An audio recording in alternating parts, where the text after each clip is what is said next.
ಶ್ರೀಗುರುಭ್ಯೋ ನಮಃ. ನ ತತ್ರ ಚಕ್ಷುರ್ಗಚ್ಚತಿ ನ ವಾಗ್ಗಚ್ಚತಿ ನೋ ಮನಃ ನ ವಿದ್ಮ ನ ವಿಜಾನೀಮಃ ಯಥೈತದನುಶಿಷ್ಯಾತ್. ಸ್ಯೋನಾತ್ ಪೃಥಿವಿ ಭವಾನ್ ರಕ್ಷರಾ ನಿವೇಶಾನಿ ಯಚ್ಛಾಹ ನ ಶರ್ಮ ಸಪ್ರಥಾಃ. ಯದಂತಿ ಯಚ್ಚ ದೂರಕೆ ಭಯಂ ವಿಂದತಿ ಮಾಮಿಹ ಪವಾಮಾನ ವಿತಜ್ಜಾಹಿ. ಭದ್ರಂ ಕರ್ಣೇಭಿಃ ಶೃಣುಯಾಮ ದೇವಾಃ ಭದ್ರಂ ಪಶ್ಯೇಮಾಕ್ಷಭಿರ್ಯಜತ್ರಾಃ. ಸ್ಥಿರೈರಂಗೈಃ ಸ್ತುಷ್ಟುವಾಂಸಸ್ತನೂಭಿರ್ವ್ಯಶೇಮ ದೇವಹಿತಂ ಯದಾಯುಃ. ಶ್ರೀ ಗುರುಭ್ಯೋ ನಮಃ.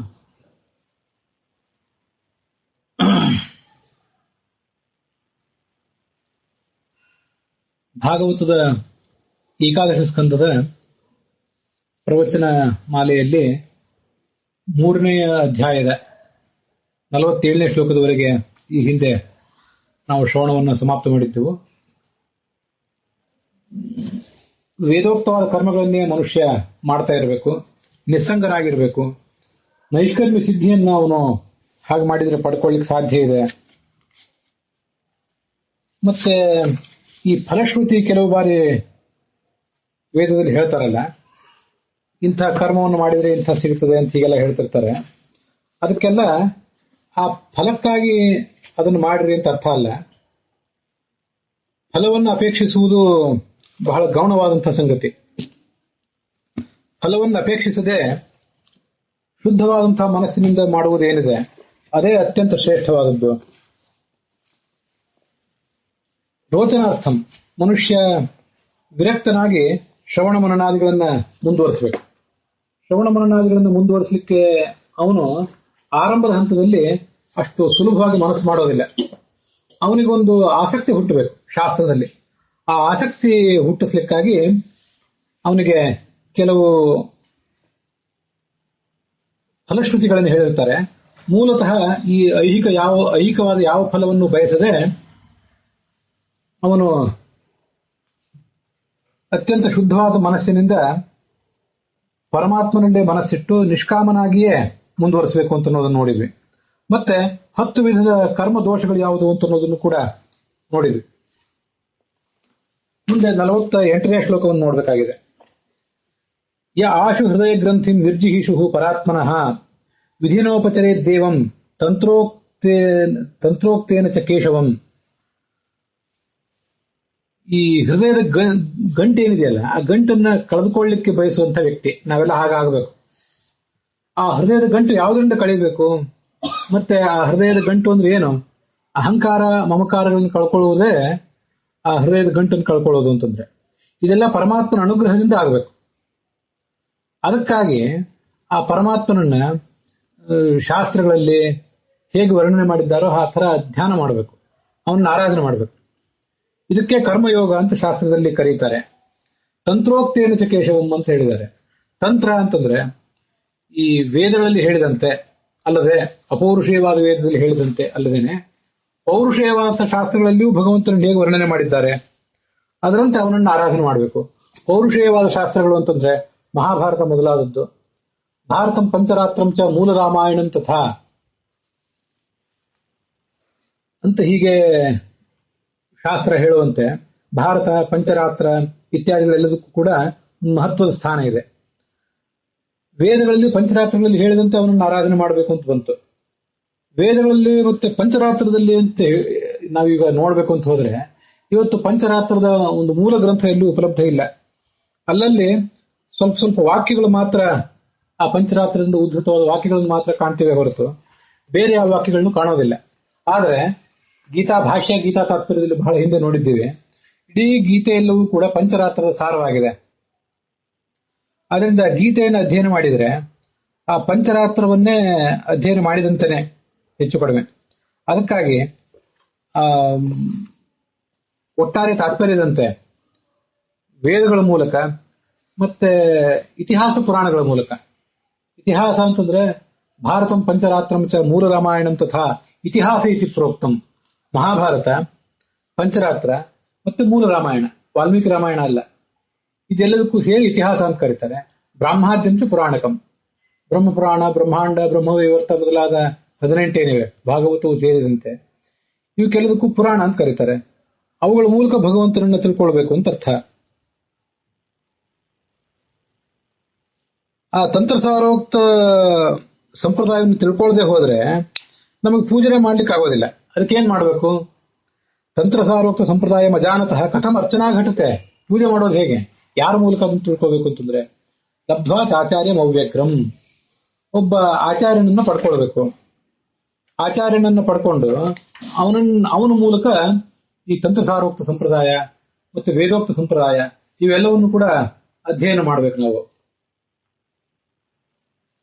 ಲಬ್ಧ್ವಾ ಚಾಚಾರ್ಯಮವ್ಯಗ್ರಂ ತೇನ ಸಂದರ್ಶಿತಾಗಮಃ ಮಹಾಪುರುಷಮನ್ವಿಚ್ಛೇತ್ ಮೂರ್ತ್ಯ ಅಭಿಮತಯ ಆತ್ಮನಃ. ಇದು ಭಾಗವತದ ಶ್ಲೋಕ. ಆ ಒಬ್ಬ ಆಚಾರ್ಯನನ್ನ ಬಹಳ ಅವಸರ ಮಾಡದೆ ಹುಡುಕಬೇಕು. ಹುಡುಕಿ ಅಂತ ಆಚಾರ್ಯರನ್ನು ಪಡ್ಕೊಂಡು ಅವನು ಹೇಳಿಕೊಟ್ಟಂತೆ ತೇನ ಸಂದರ್ಶಿತ ಆಗಮಃ, ಅವನ ಆಗಮವನ್ನು ತೋರಿಸಿಕೊಡ್ತಾನೆ. ಪಂಚರಾತ್ರ ಆಗಮವನ್ನಾಗಲಿ ಮೃಗಾದಿ ವೇದಗಳನ್ನಾಗಲಿ ಎಲ್ಲವನ್ನು ಕೂಡ ಹೇಗೆ ಅಧ್ಯಯನ ಮಾಡಬೇಕು, ನಾವು ಹೇಗೆ ಅರ್ಥ ಮಾಡ್ಕೊಳ್ಬೇಕು ಅಂತ ತೋರಿಸ್ಕೊಡ್ತಾನೆ. ಸಂಪ್ರದಾಯಕ್ಕೆ ಬಹಳ ದೊಡ್ಡ ಮಹತ್ವ ಇದೆ. ಇಂಥ ಬಲವಾದ ಬುದ್ಧಿವಂತಿಕೆ ಇದ್ರೂ ಕೂಡ, ಎಷ್ಟೇ ಪ್ರಚಂಡ ವಿಮರ್ಶಾ ಶಕ್ತಿ ಇದ್ರೂ ಕೂಡ ಶಾಸ್ತ್ರದ ಪರಂಪರೆ ಇಲ್ಲದೆ ನಮಗೇನೋ ಅರ್ಥ ಆಗೋದಿಲ್ಲ. ಅದಕ್ಕಾಗಿ ತೇನ ಸಂದರ್ಶಿತ ಆಗಮಃ ಮಹಾಪುರುಷ ಅಭ್ಯರ್ಥೇತ್, ಮಹಾಪುರುಷನಾದ ಭಗವಂತನನ್ನು ಧ್ಯಾನಿಸಬೇಕು, ಪೂಜೆ ಮಾಡಬೇಕು. ಮೂರ್ತಿಯ ಅಭಿಮತಯ ಆತ್ಮನಃ, ಅವನು ಇಂಥದೊಂದು ಮೂರ್ತಿಯನ್ನು ಧ್ಯಾನ ಮಾಡು ಅಂತ ಹೇಳ್ಕೊಡ್ತಾನೆ. ಇದನ್ನ ವಿಗ್ರಹ ರೂಪದಲ್ಲಿ ಆದ್ರೂ ಇಂಥ ವಿಗ್ರಹವನ್ನು ಧ್ಯಾನ ನೀನು ನಿತ್ಯ ಅಭಿಷೇಕಾದಿಗಳ ಮೂಲಕ ಪೂಜಿಸು ಅಂತ ಹೇಳ್ತಾನೆ. ಅಥವಾ ಧ್ಯಾನ ಮಾಡಬೇಕಾದ್ರೂ ಕೂಡ ಇಂಥದೇ ಮೂರ್ತಿಯನ್ನು ಮನಸ್ಸಿನಲ್ಲಿ ಧ್ಯಾನಿಸು ಅಂತ ಹೇಳ್ತಾನೆ. ಹೊರಗಿನ ಮೂರ್ತಿ ಇರಬಹುದು, ಒಳಗಿನ ಮೂರ್ತಿ ಇರಬಹುದು. ಮೂರ್ತಿಯ ಅಭಿಮತಯ ಆತ್ಮನಃ, ತನಗೆ ಯಾವ ಮೂರ್ತಿ ಬೇಕೋ ಅದು. ಇಲ್ಲಿ ಅವನು ಹೇಳ್ತಾನೆ ಅಂತ ಇಲ್ಲಿ ಬರಲಿಲ್ಲ, ಅದನ್ನ ಭಾಗವತ ತಾತ್ಪರ್ಯದಲ್ಲೇ ಮತ್ತೊಂದು ಕಡೆ ಬಂದದ್ದನ್ನು ನೆನಪು ಮಾಡ್ಕೊಂಡು ಹೇಳಿದೆ. ನೃಸಿಂಹಾದಿಕಯ ಮೂರ್ತ್ಯ ಯಾಂಚಾನ್ಯಾನ್ ಪ್ರದತೇತ್ ಗುರುಹು ಅಂತ ಮತ್ತೊಂದು ಕಡೆ ಭಾಗವತ ತಾತ್ಪರ್ಯದಲ್ಲಿ ಬಂದಿದೆ. ವಿಘ್ನಹಾನಿ ತದ್ಯುಗೆ ಅವತೀರ್ಣ ಹರೇರ್ ಮೂರ್ತ್ಯ. ನಮಗೆ ನಮ್ಮ ಉಪಾಸನೆ ಅನೇಕ ವಿಘ್ನಗಳಿವೆ. ನಮಗೆ ಜ್ಞಾನ ಇಲ್ಲ, ಇದ್ರೂ ಕೂಡ ಅದು ದೃಢವಾಗಿಲ್ಲ, ಮತ್ತೆ ಯಾವುದು ದೃಢವಾಗಿದೆ ಅದು ಕೂಡ ಮರ್ತು ಹೋಗಿದೆ, 108 ಸಮಸ್ಯೆಗಳಿವೆ. ಈ ವಿಘ್ನ ಹಾನಿಯೆಲ್ಲ ಹೇಗಾಗಬೇಕು ಮತ್ತೊಂದು ಕಡೆ ಭಾಗವತ ತಾತ್ಪರ್ಯದಲ್ಲಿ ಹೇಳಿದ್ದಾರೆ. ಹಿಂದೆ ಬಂದಿದೆ, ಮುಂದೆ ಬರ್ಬೋದು, ನನಗೆ ನೆನಪಿಲ್ಲ. ಆ ತದ್ಯುಗೆ ಅವತೀರ್ಣ ಹರೇರ್ ಮೂರ್ತ್ಯ, ನಾವು ಇರುವ ಯುಗದಲ್ಲಿ ಯಾವ ಭಗವಂತನ ರೂಪ ಅವತೀರ್ಣವಾಗಿದೆ ಆ ರೂಪವನ್ನ ಮತ್ತೆ ಧ್ಯಾನ ಮಾಡ್ತಾ ಹೋಗ್ಬೇಕು. ತತ್ಪೂರ್ವ ಯುಗಜೇನವ, ನಾವು ಇರುವ ಯುಗದಲ್ಲಿ ಯಾವ ಮೂರ್ತಿಯೋ ಅವತೀರ್ಣ ಆಗಿಲ್ಲದೆ ಹೋದ್ರೆ ಆವಾಗ ಈ ಹಿಂದಿನ ಯುಗದಲ್ಲಿ ಯಾವ ಭಗವಂತನ ಮೂರ್ತಿ ಅವತೀರ್ಣ ಆಗಿದೆ ಅದನ್ನಾದ್ರೂ ಧ್ಯಾನ ಮಾಡಬೇಕು. ಅಥವಾ ನಮಗೆ ಅಭಿಮತಯ ಅಂತ ಬಂತು ನೋಡಿ, ಅದಕ್ಕಾಗಿ ಹೇಳಿದೆ. ನೃಸಿಂಹಾದಿಕಯ ಮೂರ್ತ್ಯ, ನರಸಿಂಹ ವರಾಹಾದಿ ರೂಪಗಳನ್ನ ವಿಶೇಷವಾಗಿ ಧ್ಯಾನಿಸಬೇಕು. ಅದು ನಮಗಿರುವಂತಹ ವಿಘ್ನಗಳನ್ನು ಪರಿಹರಿಸುವಂಥದ್ದು. ಯಾಂಚಾನ್ಯಾಂ ಪ್ರತಿಷೇಧ್ ಗುರುಹು, ಅಥವಾ ಕೆಲವು ಬಾರಿ ಅವನ ಗುರು ಅವರು ಹೇಳ್ತಾನೆ ಇಂಥದನ್ನು ಧ್ಯಾನ ಮಾಡು, ಹೀಗೆ ನಿನಗೆ ಒಂದು ಮಂಗಲ ಕಲ್ಯಾಣ ಕಾದಿದೆ, ಅದನ್ನ ಧ್ಯಾನ ಮಾಡು ಅಂತ ಹೇಳ್ತಾನೆ. ಆ ಪ್ರಕಾರ ಅದನ್ನು ಧ್ಯಾನ ಮಾಡ್ತಾ ಹೋಗ್ಬೇಕು.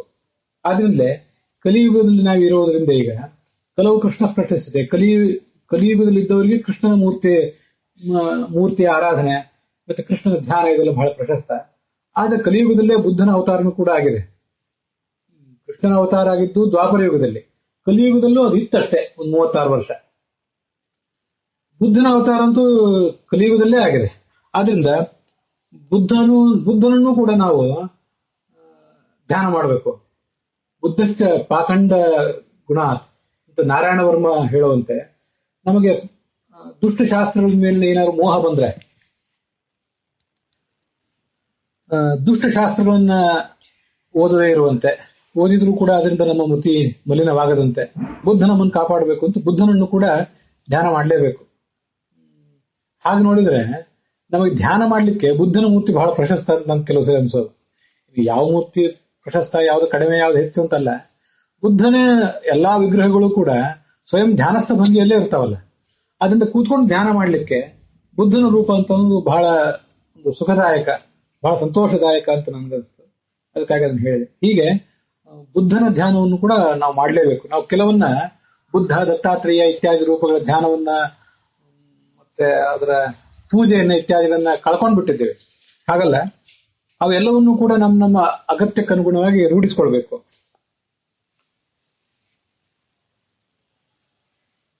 ಅವ್ಯಗ್ರಮ್ ಅಂತಿದೆಯಲ್ಲ, ಇಲ್ಲಿ ಲಬ್ಧ್ವಾಚ ಆಚಾರ್ಯ ಅವ್ಯಗ್ರಮ್ ಅಂತ ಈ ಶ್ಲೋಕದಲ್ಲಿ.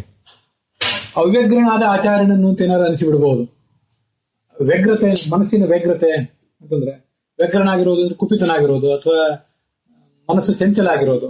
ಅವ್ಯಗ್ರಮ್ ಆಚಾರ್ಯಂ, ಚಂಚಲ ಮನಸ್ಕನಲ್ಲದ ಆಚಾರ್ಯನನ್ನು ಹುಡುಕಿ ಅವನ ಮೂಲಕ ನಾವು ಶಾಸ್ತ್ರವನ್ನು ಪಡ್ಕೊಳ್ಬೇಕು ಅಂತ ಈ ಒಂದು ವ್ಯಾಖ್ಯಾನ ಅನಿಸಬಹುದು ಮನಸ್ಸಿನಲ್ಲಿ. ಆದ್ರೆ ಅವ್ಯಗ್ರಮ್ ಅಂದ್ರೇನು? ಅದು ಆಚಾರ್ಯನಿಗೆ ವಿಶೇಷಣ ಅಲ್ಲ. ಆಚಾರ್ಯನನ್ನು ಹುಡುಕುವ ಕ್ರಿಯೆ ಇದೆಯಲ್ಲ, ಕ್ರಿಯೆಗೆ ವಿಶೇಷಣ ಅದು. ಅವ್ಯಗ್ರಮ್, ಅವ್ಯಗ್ರತ್ವೇನ ಆಚಾರ್ಯಂ ಲಬ್ಧ್ವಾ ಅಂತ ತಾತ್ಪರ್ಯ ಅದಕ್ಕಿದೆ. ಬಹುಕಾಲಂ ಪರೀಕ್ಷಾ ಆಚಾರ್ಯಂ ಲಬ್ಧ್ವಾ ಇತ್ಯರ್ಥೇ ವರ್ತತೆ. ಯಾವನಾದ್ರೂ ಆಚಾರ್ಯನ ಪರೀಕ್ಷೆ ನಾವು ಸಮೀಪಿಸುವಾಗ, ಅವನ ಮೂಲಕ ಶಾಸ್ತ್ರವನ್ನು ತಿಳ್ಕೊಳ್ಳುವಾಗ ಬಹುಕಾಲ, ಸಾಕಷ್ಟು ಕಾಲ ಅವನನ್ನು ಪರೀಕ್ಷೆ ಮಾಡಬೇಕು.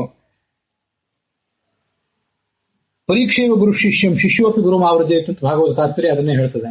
ಅನ್ಯಥಾ ಪಾತಕಂ ಪ್ರೋಕ್ತಂ ಅನ್ಯಥಾ ನರಕಾಯೈವ ಪ್ರಾಯಶ್ಚಿತ್ತಂ ಗುರೋಸ್ತಥಾ. ಗುರುವಾದವನು ಶಿಷ್ಯನನ್ನ ಪರೀಕ್ಷೆ ಮಾಡಿ ಸ್ವೀಕರಿಸಬೇಕು, ಶಿಷ್ಯನು ಕೂಡ ಗುರುವನ್ನು ಪರೀಕ್ಷೆ ಮಾಡಿ ಸ್ವೀಕರಿಸಬೇಕು. ಗುರುವಾದವನು ಶಿಷ್ಯನನ್ನು ಪರೀಕ್ಷೆ ಮಾಡಿ ಸ್ವೀಕರಿಸಬೇಕು ಅಂತ ನಮಗೆ ಬಹುತೇಕ ಕಡೆ ಬಹಳ ಸಂದರ್ಭದಲ್ಲಿ ಕೇಳಿ ಬರ್ತಿರ್ತದೆ. ನಾ ಅಸಂವತ್ಸರ ವಾಸಿನೇ ಬ್ರೂಯಾತ್. ಒಂದು ವರ್ಷ ಕಾಲ ನಿಮ್ಮ ಹತ್ರ ಬಂದು ವಾಸ ಮಾಡದೆ ಹೋದಂತವನಿಗೆ ಏನನ್ನು ಹೇಳಬಾರ್ದು. ಒಂದು ವರ್ಷ ಕಾಲ ವಾಸ ಮಾಡಲಿ, ಅಷ್ಟಾದ್ಮೇಲೂ ಅವನಿಗೆ ಇನ್ನೂ ಅಧ್ಯಯನ ಮಾಡಬೇಕು ಅನ್ನುವಂಥ ಉತ್ಸಾಹ ಕುಂದದೇ ಇದ್ರೆ ಅವನಿಗೆ ಬೋಧನೆ ಮಾಡಬೇಕು. ಇವನ ಹತ್ರ ಒಂದು ವರ್ಷ ಸುಮ್ಮನೆ ವ್ಯರ್ಥ ಯಾಕೆ ಮಾಡ್ಕೊಳ್ಬೇಕು ಅಂತ ಯಾರ್ಯಾರು ಅನಿಸ್ಬಿಟ್ರೆ, ಅವ್ರು ಹೊರಟೋಗ್ಬಿಟ್ರೆ ಹೋಗೋರು ಹೋಗ್ಲಿ. ಹೀಗೆ ಗುರುವಾದವನು ಶಿಷ್ಯನ ಪರೀಕ್ಷೆ ಮಾಡಬೇಕು ಅಂತ ಬಹಳ ಕಡೆ ಇದೆ. ಶಿಷ್ಯನೂ ಕೂಡ ಗುರುವನ್ನು ಪರೀಕ್ಷೆ ಮಾಡಬೇಕು ಅಂತ ಅನ್ನೋದು ಬಹಳ ಒಂದು ವಿಶಿಷ್ಟವಾದಂತಹ ವಿಚಾರ. ಶಿಷ್ಯನೂ ಕೂಡ ಗುರುವನ್ನ ದೀರ್ಘಕಾಲ ಪರೀಕ್ಷೆ ಮಾಡ್ಬೇಕಂತದ್ದು, ಅವಸರದಿಂದ ಪರೀಕ್ಷೆ ಮಾಡೋದಲ್ಲ. ಇಲ್ಲದೇ ಇದ್ರೆ ಏನಾಗ್ತದೆ? ಅನ್ಯಥಾ ನರಕಾಯ ಪ್ರಾಯಶ್ಚಿತ್ತಂ ಗುರೋಸ್ತಥ. ಇಬ್ಬರಿಗೂ ಅವನು ಪರೀಕ್ಷೆ ಮಾಡಿದ್ರೆ ಅವನಿಗೆ ಸಮಸ್ಯೆ ಏನು, ಇವನು ಪರೀಕ್ಷೆ ಮಾಡದೆ ಹೋದ್ರೆ ಇವನಿಗೆ ಸಮಸ್ಯೆ ಏನು ಅಂತ ಅನ್ನೋದನ್ನ ನಾವು ನೋಡಿ ತಿಳ್ಕೋಬೇಕು. ಶಿಷ್ಯನಾದವನು ಗುರುವನ್ನು ಪರೀಕ್ಷೆ ಮಾಡದೇನೆ ಅವಸರದಿಂದ ಹೋಗಿಬಿಟ್ರೆ ಆವಾಗ ಅವನಿಗೆ ನರಕ ದೋಷ ಇದೆ. ಮತ್ತೆ ಗುರುವಿಗೆ ನರಕ ಇಲ್ಲ. ಹಾಗೆ ನೋಡಿದ್ರೆ ಗುರು ದೊಡ್ಡ ಸ್ಥಾನದಲ್ಲಿರೋದ್ರಿಂದ ಅವನಿಗೆ ನರಕ ಇಲ್ಲ. ಪರೀಕ್ಷೆ ಮಾಡಿ ಸ್ವೀಕಾರ ಮಾಡಬೇಕು, ಮಾಡದೆ ಸ್ವೀಕಾರ ಮಾಡಿದ್ರಿಂದ ಅವನಿಗೆ ನರಕ ಇಲ್ಲ. ಆದ್ರೆ ಅವನಿಗೆ ಸಮಸ್ಯೆ ಏನಿದೆ, ಪ್ರಾಯಶ್ಚಿತ್ತ ಮಾಡ್ಕೋಬೇಕಾಗ್ತದೆ. ಯಾರೋ ಮೂರ್ಖರಿಗೆ ಪಾಠ ಹೇಳಿ ಆ ಮೂಲಕ, ಸಂಸ್ಕೃತದಲ್ಲಿ ಒಂದು ಸುಭಾಷಿತವೇ ಇದೆ, ಮೂರ್ಖ ಶಿಷ್ಯೋಪದೇಶೇನ ಪಂಡಿತೋಪ್ಯವಸೀದತೆ ಅಂತ. ಮೂರ್ಖರಿಗೆ ಪಾಠ ಹೇಳಿಬಿಟ್ರೆ ಆ ದೊಡ್ಡ ಪಂಡಿತರಿಗೂ ಕೂಡ ಅದರಿಂದ ತುಂಬಾ ದುಃಖ ಪಡ್ಬೇಕಾಗ್ತದೆ, ಅವನು ಪ್ರಾಯಶ್ಚಿತ್ತ ಮಾಡ್ಕೋಬೇಕಾಗ್ತದೆ ಅಂತಿದೆ. ಇಲ್ಲಿ ಇದು ಎಲ್ಲಾ ಕಡೆ ಪರೀಕ್ಷೆ ಮಾಡೋದು ಅಂತಂದ್ರೆ ಅವನಿಗೆ ಏನ್ ಪರೀಕ್ಷೆ ಮಾಡೋದು ಅಂದ್ರೆ ಏನು? ಶಿಷ್ಯನನ್ನು ಗುರು ಪರೀಕ್ಷೆ ಮಾಡೋದು ಅಂತಂದ್ರೆ ಮೊದಲನೇದಾಗಿ ಅವನಿಗೆ ಅಧ್ಯಯನ ಮಾಡಬೇಕು ಅನ್ನುವಂಥ ಕುತೂಹಲ, ಆಸಕ್ತಿ, ದೀರ್ಘಕಾಲದ ಆಸಕ್ತಿ ಅದೆಲ್ಲ ಇದೆಯೋ ಇಲ್ಲೋ ಅಂತ ನೋಡ್ಬೇಕು. ನಾನು ಹೇಳಿದ್ದನ್ನು ಅವ್ನು ತಿಳ್ಕೊತಾನೋ ಇಲ್ವಾ ಅಂತ ನೋಡ್ಬೇಕು, ನೆನ್ಪಿಟ್ಕೋತಾನೋ ಇಲ್ಲೋ ಅಂತ ನೋಡ್ಬೇಕು, ನಾಳೆ ಅದನ್ನ ಸಮಾಜಕ್ಕೆ ಕೊಡ್ತಾನೋ ಇಲ್ಲೋ ಅಂತ ನೋಡ್ಬೇಕು ಅಂತ. ಹೀಗೆಲ್ಲ ಅದರ ಪರೀಕ್ಷೆಗಳ ವಿಧಾನಗಳನ್ನು ಹೇಳ್ತಾರೆ. ಈ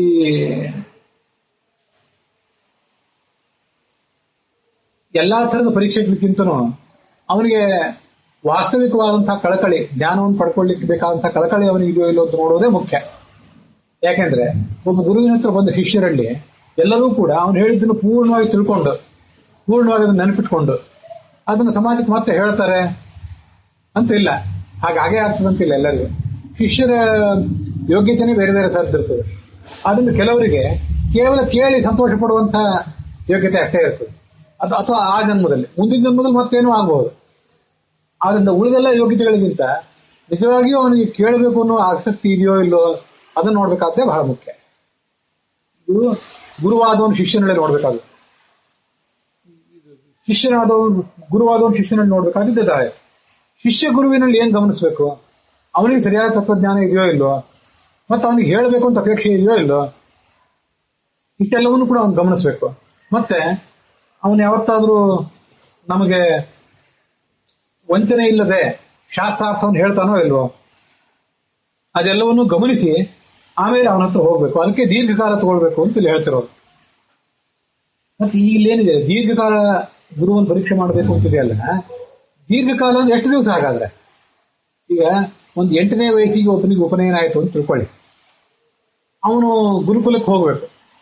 ದೀರ್ಘಕಾಲ ಗುರುವನ್ನು ಪರೀಕ್ಷೆ ಮಾಡಬೇಕು ಅಂತಂದ್ರೆ ಎಷ್ಟು ವರ್ಷ ಪರೀಕ್ಷೆ ಮಾಡಬೇಕು? ಅದಕ್ಕೇನಾದ್ರೂ ಅವಧಿ ಇದೆಯಾ? ತಿಂಗಳು, ವರ್ಷವೋ? ಅದನ್ನೆಲ್ಲ ಶಾಸ್ತ್ರ ಎಲ್ಲೂ ಹೇಳಲಿಲ್ಲ. ಅಂತೂ ನಿಮ್ಮ ಮನಸ್ಸಿಗೆ ಸಮಾಧಾನ ಆಗುವಷ್ಟು ಕಾಲ ದೀರ್ಘಕಾಲ ಪರೀಕ್ಷೆ ಮಾಡಬೇಕು ಅಂತ ಅರ್ಥ. ಮತ್ತೆ ಇಲ್ಲಿ ಗುರುಗಳೊಂದು 2,000 ಇರ್ತಾರೆ. ಈಗ 8ನೇ ವಯಸ್ಸಿಗೆ ಗುರುಕುಲಕ್ಕೆ ಸೇರುವಂತ ಮತ್ತೊಬ್ಬ ಅಧ್ಯಾಪಕನ ಹತ್ರ ಹೋಗುವಂತ ಶಿಷ್ಯನಿಗೆ ಬಹಳ ಏನು ಆಲೋಚನೆ ಮಾಡಬೇಕಾದ ಪ್ರಸಂಗ ಬರ್ಲಿಕ್ಕಿಲ್ಲ. ಆದ್ರೆ ವಿಶೇಷ ಅಧ್ಯಯನ ಮಾಡಬೇಕಾದಾಗ, ಹೆಚ್ಚಿನ ಅಧ್ಯಯನವನ್ನು ಮಾಡಬೇಕು ಅಂತ ಹೊರಟಾಗ ಆಗ ಆ ಗುರುವಿನ ಸಾಮರ್ಥ್ಯವನ್ನ ನಾವು ತಿಳ್ಕೊಳ್ಬೇಕಾಗ್ತದೆ. ಹೀಗೆ ಏನಿದ್ರೂ ಆರಂಭದ ಹಂತದಲ್ಲೇ ಆಗಲಿ, ವಿಶೇಷ ಅಧ್ಯಯನಕ್ಕಾಗಿಯೇ ಆಗಲಿ ಸಾಕಷ್ಟು ಪರೀಕ್ಷೆ ಮಾಡಿಯೇ ಗುರುವನ್ನು ಸ್ವೀಕಾರ ಮಾಡಬೇಕು.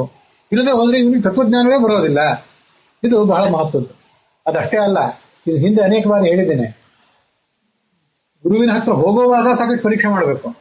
ಹೋದ ಮೇಲೆ ಕೂಡ ಅವನು ಸರಿಯಾಗಿ ಹೇಳ್ತಾ ಇಲ್ಲ, ಅವನ ಜ್ಞಾನ ತೃಪ್ತಿಕರ ಆಗಿಲ್ಲ ಅಂತ ಆದ್ರೆ ಯಾವುದೇ ಸಂಕೋಚ ಇರಲಿ ಅವನನ್ನು ಬಿಟ್ಟು ಬರಬೇಕು ಅಂತಿದೆ. ಇದು ಬಹಳ ಮುಖ್ಯ. ಗುರುವಿಗೆ ದ್ರೋಹ ಮಾಡಿದಂಗೆ ಆಗ್ತದ ಹೇಗೆ ಅಂತ ನಾವೇನಾದ್ರೂ ಆಲೋಚನೆ ಮಾಡಬಾರದು.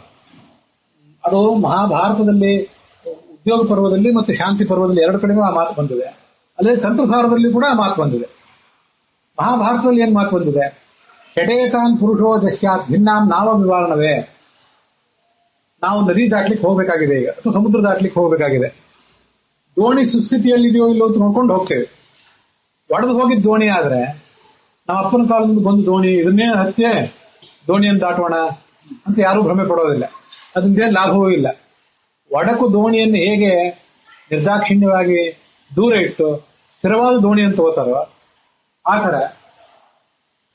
ಈ ಮುಂದಿನ 6 ಜನರನ್ನ ಆ ಒಡಕು ದೋಣಿಯಂತೆ ನಿರ್ಲಕ್ಷಿಸಬೇಕು, ಅವ್ರನ್ನ ತ್ಯಜಿಸಬೇಕು ಅಂತ ಮಹಾಭಾರತದ ಮಾತು. ಅದೇನಂತಂದ್ರೆ ಅಪ್ರವಕ್ತಾರಂ ಆಚಾರ್ಯಂ ಅಂತ ಮೊದಲನೇ ಶಬ್ದವೇ ಅದು. ಪ್ರವಚನ ಮಾಡದೇ ಇರುವ ಆಚಾರ್ಯ. ಒಂದನೇದಾಗಿ ಅವನಿಗೆ ಗೊತ್ತಿಲ್ಲ ಅಥವಾ ಗೊತ್ತಿದ್ರೂ ಮಾಡ್ತಾ ಇಲ್ಲ. ಪ್ರವಚನ ಮಾಡಬೇಕು ಅನ್ನುವಂಥ ಕಳಕಳಿ ಇಲ್ಲ. ಇನ್ನೊಬ್ರಿಗೆ ತಿಳಿಸ್ಕೊಡ್ಬೇಕು ಅನ್ನುವಂಥ ವಾಸ್ತವಿಕವಾದಂತಹ ಒಂದು ಆಸಕ್ತಿ ಅವನಿಗೆ ಇಲ್ಲದೆ ಹೋದ್ರೆ ಅವನನ್ನು ಬಿಟ್ಬಿಡ್ಬೇಕು. ಅನಧೀಯಾನಂ ಋತ್ವಿಜಂ. ಋತ್ವಿಕ್ ಪುರೋಹಿತ, ಅವನು ನಮ್ಮ ಮನೆಗೆ ಧರ್ಮಕರ್ಮಗಳನ್ನು ಮಾಡಿಸ್ಲಿಕ್ಕೆಲ್ಲ ಬಂದಾಗ, ಹವ್ಯ ಕವ್ಯಾದಿಗಳನ್ನು ಮಾಡಿಸ್ಲಿಕ್ಕೆ ಅವನು ಬಂದಾಗ ಅನಧೀಯಾನ ಅಂತ ಕಂಡು ಬಂದ್ರೆ, ಸರಿಯಾಗಿ ಓದಿಲ್ಲ ಅಂತ ಕಂಡು ಬಂದ್ರೆ ಮುಂದಿನ ಸರಿಯಿಂದ ಬೇರೆಯವ್ರನ್ನೇ ಕರಿಬೇಕು. ತಲೆತಲಾಂತರದಿಂದ ಬಂದಿದ್ರು ಕೂಡ ಆ ಪುರೋಹಿತರನ್ನ ನಿರ್ಲಕ್ಷಿಸಬೇಕು ಅಂತ. ಅರಕ್ಷಿತಾರಂ ರಾಜಾನಂ. ರಾಜನವು ಸರಿಯಾದ ರಕ್ಷಣೆ ಕೊಡ್ತಾ ಇಲ್ಲ ಅಂತಂದ್ರೆ ಆ ರಾಜನನ್ನ ಬಿಟ್ಟು ಬೇರೆ ರಾಜ್ಯಕ್ಕೆ ಹೋಗ್ಬೇಕು, ಅಥವಾ ಆ ರಾಜನನ್ನ ಕೆಳಗಿಳಿಸ್ಬೇಕು. ಇಲ್ಲಿರೋ ಎಲ್ಲಾ ಸಂಗತಿಗಳು ಕೂಡ ಎಲ್ಲರಿಗೂ ಆಗ್ಲಿಕ್ಕಿಲ್ಲ. ಈಗ ರಾಜನನ್ನು ಕೆಳಗಿಳಿಸ್ಬೇಕು ಅಥವಾ ಬೇರೆ ಊರಿಗೆ ಹೋಗ್ಬೇಕು ಅಂತಂದ್ರೆ ನಮ್ಮೂರಲ್ಲಿರೋ ನಮ್ಮ ಆಸ್ತಿ ಪಾಸ್ತಿ ಇತ್ಯಾದಿಗಳನ್ನ ಬಿಟ್ಟು ಹೋಗೋದೆಲ್ಲಿಗೆ? ಈಗೆಲ್ಲ ಏನೇನೋ ಪ್ರಶ್ನೆ ಬರ್ಬೋದು. ಹೋಗ್ಲಿಕ್ಕೆ ಸಾಧ್ಯ ಅಂದ್ರೆ ಹೋಗ್ಬೇಕು. ಅಥವಾ ಇರುವ ರಾಜನನ್ನ ಆ ಋತು ಮಹಾರಾಜನ ಆಪ್ತನನ್ನ ಋಷಿಗಳು ಕೆಳಗಿಳಿಸಿದ್ರಲ್ಲ ಹುಂಕಾರ ಮಾಡಿ, ಆ ಥರ ಕೆಳಗಾದ್ರೂ ಇಳಿಸ್ಬೇಕು. ಇದೆಲ್ಲ ನಮ್ಮ ಜವಾಬ್ದಾರಿ ಇದೆ. ಅರಕ್ಷಿತಾನಂ ರಾಜಾನಂ ಭಾರ್ಯಾಂತ ಅಪ್ರಿಯವಾದಿನೀಂ. ಕೆಟ್ಟ ಮಾತುಗಳನ್ನಾಡುವ, ಬಿರುಸು ಮಾತುಗಳನ್ನಾಡುವಂತ ಹೆಂಡತಿಯನ್ನು ಕೂಡ ಪರಿತ್ಯಜಿಸಬೇಕು. ಇದ್ರ ಬಗ್ಗೆ ಈಗ ಹೇಳಿಕ್ಕೆ ವೇದಿಕೆ ಅಲ್ಲ, ಸ್ವಲ್ಪ ಆದ್ರೂ ಆಮೇಲೆ ಹೇಳ್ತೇನೆ. ಗ್ರಾಮ ಕಾಮಂತೆ ಗೋಪಾಲಂ ವನ ಕಾಮಂತೆ ನಾಪಿತಂ. ಅದೊಂದು ವಿಷಯ. ಹೌದು, ಕೊನೆಗೆ ನೋಡಿದ್ರೆ ಒಂದಿಷ್ಟು ಹಾಸ್ಯನೂ ಅದರಲ್ಲಿದೆ. ಒಬ್ಬ ಗೋಪಾಲ ಇದ್ದಾನೆ. ನಮ್ಮ ಮನೇಲಿ ಒಂದು 100 ಆಕಳುಗಳಿವೆ. ಒಬ್ಬ ಗೋಪಾಲನನ್ನು ನಾವು ಅಪಾಯಿಂಟ್ ಮಾಡ್ಕೋಬೇಕಾಗಿದೆ ಅವುಗಳನ್ನು ಮೇಯಿಸ್ಲಿಕ್ಕೆ. ಅವನು ಆ 100 ಆಕಳುಗಳನ್ನು ತಗೊಂಡು ಗೋಮಾಳಕ್ಕೆ ಹೋಗ್ಬೇಕಲ್ಲ, ವನಕ್ಕೆ ಹೋಗ್ಬೇಕು. ಅದು ಬಿಟ್ಬಿಟ್ಟು ನಾವು ಊರಲ್ಲೇ ಇರ್ತೀನಿ ಅಂತ ಅವನು ಅಪೇಕ್ಷೆ ಪಟ್ರೆ ಅಂತವನನ್ನು ತಗೊಂಡು ಏನ್ ಮಾಡ್ಬೇಕು ನಾವು? ಅದನ್ನ ಅವನನ್ನು ಬಿಟ್ಟು ಬೇರೆಯವ್ರನ್ನ ಕರಿಬೇಕು, ಬೇರೆಯವ್ರನ್ನ ಅಪಾಯಿಂಟ್ ಮಾಡ್ಕೋಬೇಕು. ವನಕಾಮಂತೆ ನಾಪಿತಂ. ಒಂದು ಊರಿನಲ್ಲಿ ಒಬ್ಬ ಬಾರ್ಬರ್ನನ್ನ, ಕ್ಷೌರ ಮಾಡುವವನನ್ನ ತಂದು ಇಟ್ಕೋಬೇಕಾಗಿದೆ ಅಂತ ತಿಳ್ಕೊಳ್ಬೇಕು. ಅವನು ಊರಲ್ಲಿರೋದ್ರಿಂದ ಹೆಚ್ಚು ಕಾಡಲ್ಲೇ ಇರ್ತಾನೆ ಅಂತ ಆದ್ರೆ ಕಾಡಲ್ಲಿ ಅವನ ಹತ್ರ ಯಾರು ಕ್ಷೌರ ಮಾಡಿಸ್ಕೋತಾರೆ? ಯಾವ ಋಷಿ ಮುನಿಗಳು ಪ್ರಾಣಿಗಳು ಅಂತ ಮಾಡಿಸ್ಕೋತಾರೆ? ಆದ್ರಿಂದ ಅವನು ಊರಲ್ಲಿ ಇರ್ತೀನಿ ಅಂತಂದ್ರೆ ಅವನಿಂದ ಏನು ಉಪಯೋಗ ಇಲ್ಲ. ಕಾಡಿನಲ್ಲಿ ಇರ್ತೀನಿ ಅಂತ ಹೇಳಿದ್ರೆ ಆ ನಾಪಿತನಿಂದ ಉಪಯೋಗ ಇಲ್ಲ. ಈ ಗೋಪಾಲನಿಂದ ಕಾಡಿನಲ್ಲಿರೋದು ಬಿಟ್ಟು ಅವನು ನಾಡಿನಲ್ಲಿದ್ರೆ ಅವನಿಂದ ಉಪಯೋಗ ಇಲ್ಲ. ಈ 6 ಜನರನ್ನು ಬಿಟ್ಬಿಡ್ಬೇಕು. ಹೆಂಡತಿಯು ಕೂಡ ಕೆಟ್ಟ ಮಾತುಗಳ ಆಡುವವಳಾಗಿದ್ರೆ ಅವಳನ್ನು ಬಿಟ್ಟು ಬಿಡಬೇಕು ಅಂತಿದೆ. ಬಿಡುವುದು ಅಂದ್ರೆ ಫಿಸಿಕಲಿ ಬಿಡೋದು, ಡಿವೋರ್ಸ್ ವಿಚ್ಛೇದನ ಅವೆಲ್ಲ ಅಲ್ಲ. ಮಾನಸಿಕವಾಗಿ ಅವಳಿಂದ ದೂರ ಇರಬೇಕು. ಇದೆಲ್ಲ ನಮ್ಮ ಪ್ರಾರಬ್ಧ. ಜಗತ್ತು ಹೀಗಿದೆ. ಎಲ್ಲರಿಗೂ ಎಲ್ಲನೂ ಹೊಂದಾಣಿಕೆ ಆಗುವಂತ ಸಿಗೋದಿಲ್ಲಲ್ಲ. ಹೀಗಿದೆ ಅಂತ ಬಿಟ್ಬಿಡ್ಬೇಕಷ್ಟೆ. ಗುರುವನ್ನು ಬಿಡಬಹುದು, ಹೆಂಡತಿಯನ್ನು ಪುರೋಹಿತನನ್ನು ಬಿಡಬಹುದು, ರಾಜನನ್ನು ಬಿಡಬಹುದು. ಹೆಂಡತಿಯನ್ನು ಬಿಡಬೇಕಾದ್ರೆ ಕೇವಲ ವ್ಯಭಿಚಾರ ಮೊದಲಾದ ಭಯಂಕರ ದೋಷಗಳಿದ್ರೆ ಮಾತ್ರ. ಅದು ಎಷ್ಟು ಹೇಳಿದ್ರು ತಿಳ್ಕೊಳ್ಳಾದಂತಹ ವ್ಯಭಿಚಾರ ಮೊದಲಾದದಿದ್ರೆ ಅದರಿಂದ ಬಿಡಬೇಕೇ ಹೊರತು ಬೇರೆ ಕಾರಣದಿಂದ ಬಿಡಬಾರದು.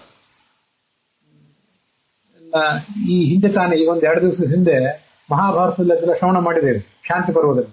ಒಂದೊಂದು ಬಾರಿ ವಿಚಾರ ಮಾಡಿದ್ರೆ ಅಥವಾ 1-2 ಬಾರಿ ಮಾಡಿದ್ರು ಕೂಡ ತಿಳ್ಕೊಳ್ಳಿಕ್ಕೆ ಅಂತ ಅವಳು ಅಪೇಕ್ಷೆ ಪಟ್ರೆ ಅವಳಿಗೆ ಪಾಪದ ಪರಿಹಾರಕ್ಕೆ ಮಾರ್ಗಗಳಿವೆ ಅಂತ ಹೇಳಿದ್ದಾರೆ. ಆದ್ರೆ ಅವಳ ಸ್ವಭಾವವೇ ಅದಾಗಿದ್ರೆ, ಅತ್ಯಂತ ನೀಚರಾಗಿದ್ರೆ ಅವಳನ್ನು ಪರಿತ್ಯಜಿಸಬೇಕು, ಇಲ್ಲದೆ ಹೋದ್ರೆ ಅವಳನ್ನು ಪರಿತ್ಯಜಿಸುವುದಲ್ಲ. ಅಂತೂ ಗುರುವನ್ನು ಬಿಡಬೇಕು ಅಂತ ಅಲ್ಲಿರೋ ಮಾತು. ಅದಕ್ಕಾಗಿ ಇದು ಉಳಿದುದನ್ನು ಹೇಳಿದೆ ಅಷ್ಟೆ. ತಸ್ಮಾತ್ ಉತ್ತಮ ಆಚಾರ್ಯ ಲಬ್ಧೋ ನಾಥೋ ವ್ರಜೆ ಅವರಂ ವ್ರಜೆ, ತಂತ್ರಸಾರದಲ್ಲಿ ಬರುವಂತ ಮಾತು. ಒಬ್ಬ ಒಳ್ಳೆ ಆಚಾರ್ಯ ಸಿಕ್ಕಾಗ ಅವನನ್ನು ಬಿಟ್ಟು ಹೀನ ಆಚಾರ್ಯನ ಹತ್ರ ಹೋಗ್ಬಾರ್ದು, ಯಾವತ್ತೂ ಹೋಗ್ಬಾರ್ದು. ಆದ್ರೆ ಒಬ್ಬ ಗುರುವಿನ ಹತ್ರ ನಾವೀಗ ಅಧ್ಯಯನ ಮಾಡ್ತಿದ್ದಾಗ ಅವನಿಗಿಂತ ಉತ್ತಮ ಸಿಕ್ಕರೆ ಇವನ ಅನುಮತಿಯ ಅಗತ್ಯವಿಲ್ಲದೆ ಶ್ರೇಷ್ಠ ಗುರುವಿನ ಹತ್ರ ಹೋಗ್ಬೇಕು. ಅವರಂಬ ವ್ರಜೆ ಉಚ್ಚ ಗುಣಸ್ಥೇ ನೈವ ದುಷ್ಯತಿ. ಪ್ರಸಕ್ತ ಗುರುವಿನಕ್ಕಿಂತ ಮತ್ತೊಬ್ಬ ಗುರು ಅತ್ಯಂತ ಉಚ್ಚ ಗುಣನಾಗಿದ್ದೆ ಸಮ್ಮತಿ ಇಲ್ಲದೆ ಇದ್ರೂ ತೊಂದರೆ ಇಲ್ಲ. ಆದ್ರೆ ಇವನಿಗೆ ಸಮಾನವಾದ ಮತ್ತೊಬ್ಬ ಗುರು ಅಥವಾ ಇವನಿಗಿಂತ ನೀಚನಾದ ಮತ್ತೊಬ್ಬ ಗುರುವನ್ನು ನಾವು ಹುಡುಕುವ ಪ್ರಸಂಗ ಬಂದ್ರೆ ಆವಾಗ ಹೇಳಿಯೇ ಹೋಗ್ಬೇಕು. ಇದೆಲ್ಲ ತಂತ್ರಸಾರದಲ್ಲಿ ಬಂದಿರುವಂತ ವಿಷಯ. ಅಂದ್ರೆ ಜ್ಞಾನ ಮುಖ್ಯ ಮನುಷ್ಯನಿಗೆ, ಅದು ಹೊರತು ಬೇರೆ ಯಾವ ಸಂಗತಿಗಳು ಅವನಿಗೆ ಮುಖ್ಯ ಆಗಬಾರದು. ಅಷ್ಟು ಪರೀಕ್ಷೆ ಮಾಡಿಯೇ ತಗೊಳ್ಬೇಕು. ಗುರುವಾದವನು ಶಿಷ್ಯನನ್ನ, ಶಿಷ್ಯನಾದವನು ಗುರುವನ್ನ ಅಂತ ಹೀಗದ ಅರ್ಥ. ವಿಷ್ಣು ಭಕ್ತ್ಯಾದಿ ವಿಷಯ ಶಿಷ್ಯಂ ಸಮ್ಯಕ್ ಪರೀಕ್ಷೆ ಏವ ಆವ್ರಜೆ. ಅವನಲ್ಲಿ ವಿಷ್ಣು ಭಕ್ತಿ ಇದೆಯಾ, ಮತ್ತೆ ಜ್ಞಾನದ ಬಗ್ಗೆ ಅವನಿಗೆ ಆಸಕ್ತಿ ಇದೆಯಾ, ಗುರು ಶಿಷ್ಯನಲ್ಲಿ ಪರೀಕ್ಷೆ ಮಾಡಬೇಕು. ಶಿಷ್ಯನಾದವನು ಗುರುವನ್ನು ಅದೇ ತರ ಪರೀಕ್ಷೆ ಮಾಡಬೇಕು. ಪರೀಕ್ಷೆ ಮಾಡದೆ ಹೋದ್ರೆ ಅವರಿಬ್ಬರು ಕೂಡ ತೊಂದರೆಗೊಳಗಾಗ್ತಾರೆ ಅಂತ ಅದರ ತಾತ್ಪರ್ಯ ಇದೆ. ಶುಚಿ ಸಮ್ಮುಖಾಸೀನ ಪ್ರಾಣ ಸಂಯಮನಾದಿಭಿ ಪಿಂಡಂ ಸಂಶೋಧ ಸನ್ಯಾಸ ಕೃತರಕ್ಷ ಅರ್ಥಯೇ ಧರಿಂ. ಆಚಾರ್ಯ ಇಷ್ಟೆಲ್ಲ ಹೇಳಿಕೊಟ್ಟ. ಮುಂದೆ ಏನ್ ಮಾಡ್ಬೇಕು ಅಂತಂದ್ರೆ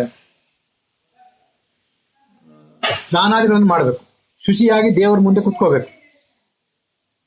ಆಸೀನಃ ಪ್ರಾಣ ಸಂಯಮನಾದಿಭಿ, ಪ್ರಾಣಾಯಾಮಾದಿಗಳನ್ನು ಮಾಡಿಕೊಂಡು ಶರೀರವನ್ನ, ಪಿಂಡ ಅಂದ್ರೆ ಶರೀರ, ಇದನ್ನು ಸ್ವಚ್ಛ ಮಾಡ್ಕೋಬೇಕು. ಮನಸ್ಸು ಶರೀರ ಎರಡೂ ಕೂಡ ಪ್ರಾಣಾಯಾಮದಿಂದ ಶುದ್ಧ ಆಗ್ತವೆ. ಮತ್ತೆ ಸನ್ಯಾಸ ಕೃತರಕ್ಷ.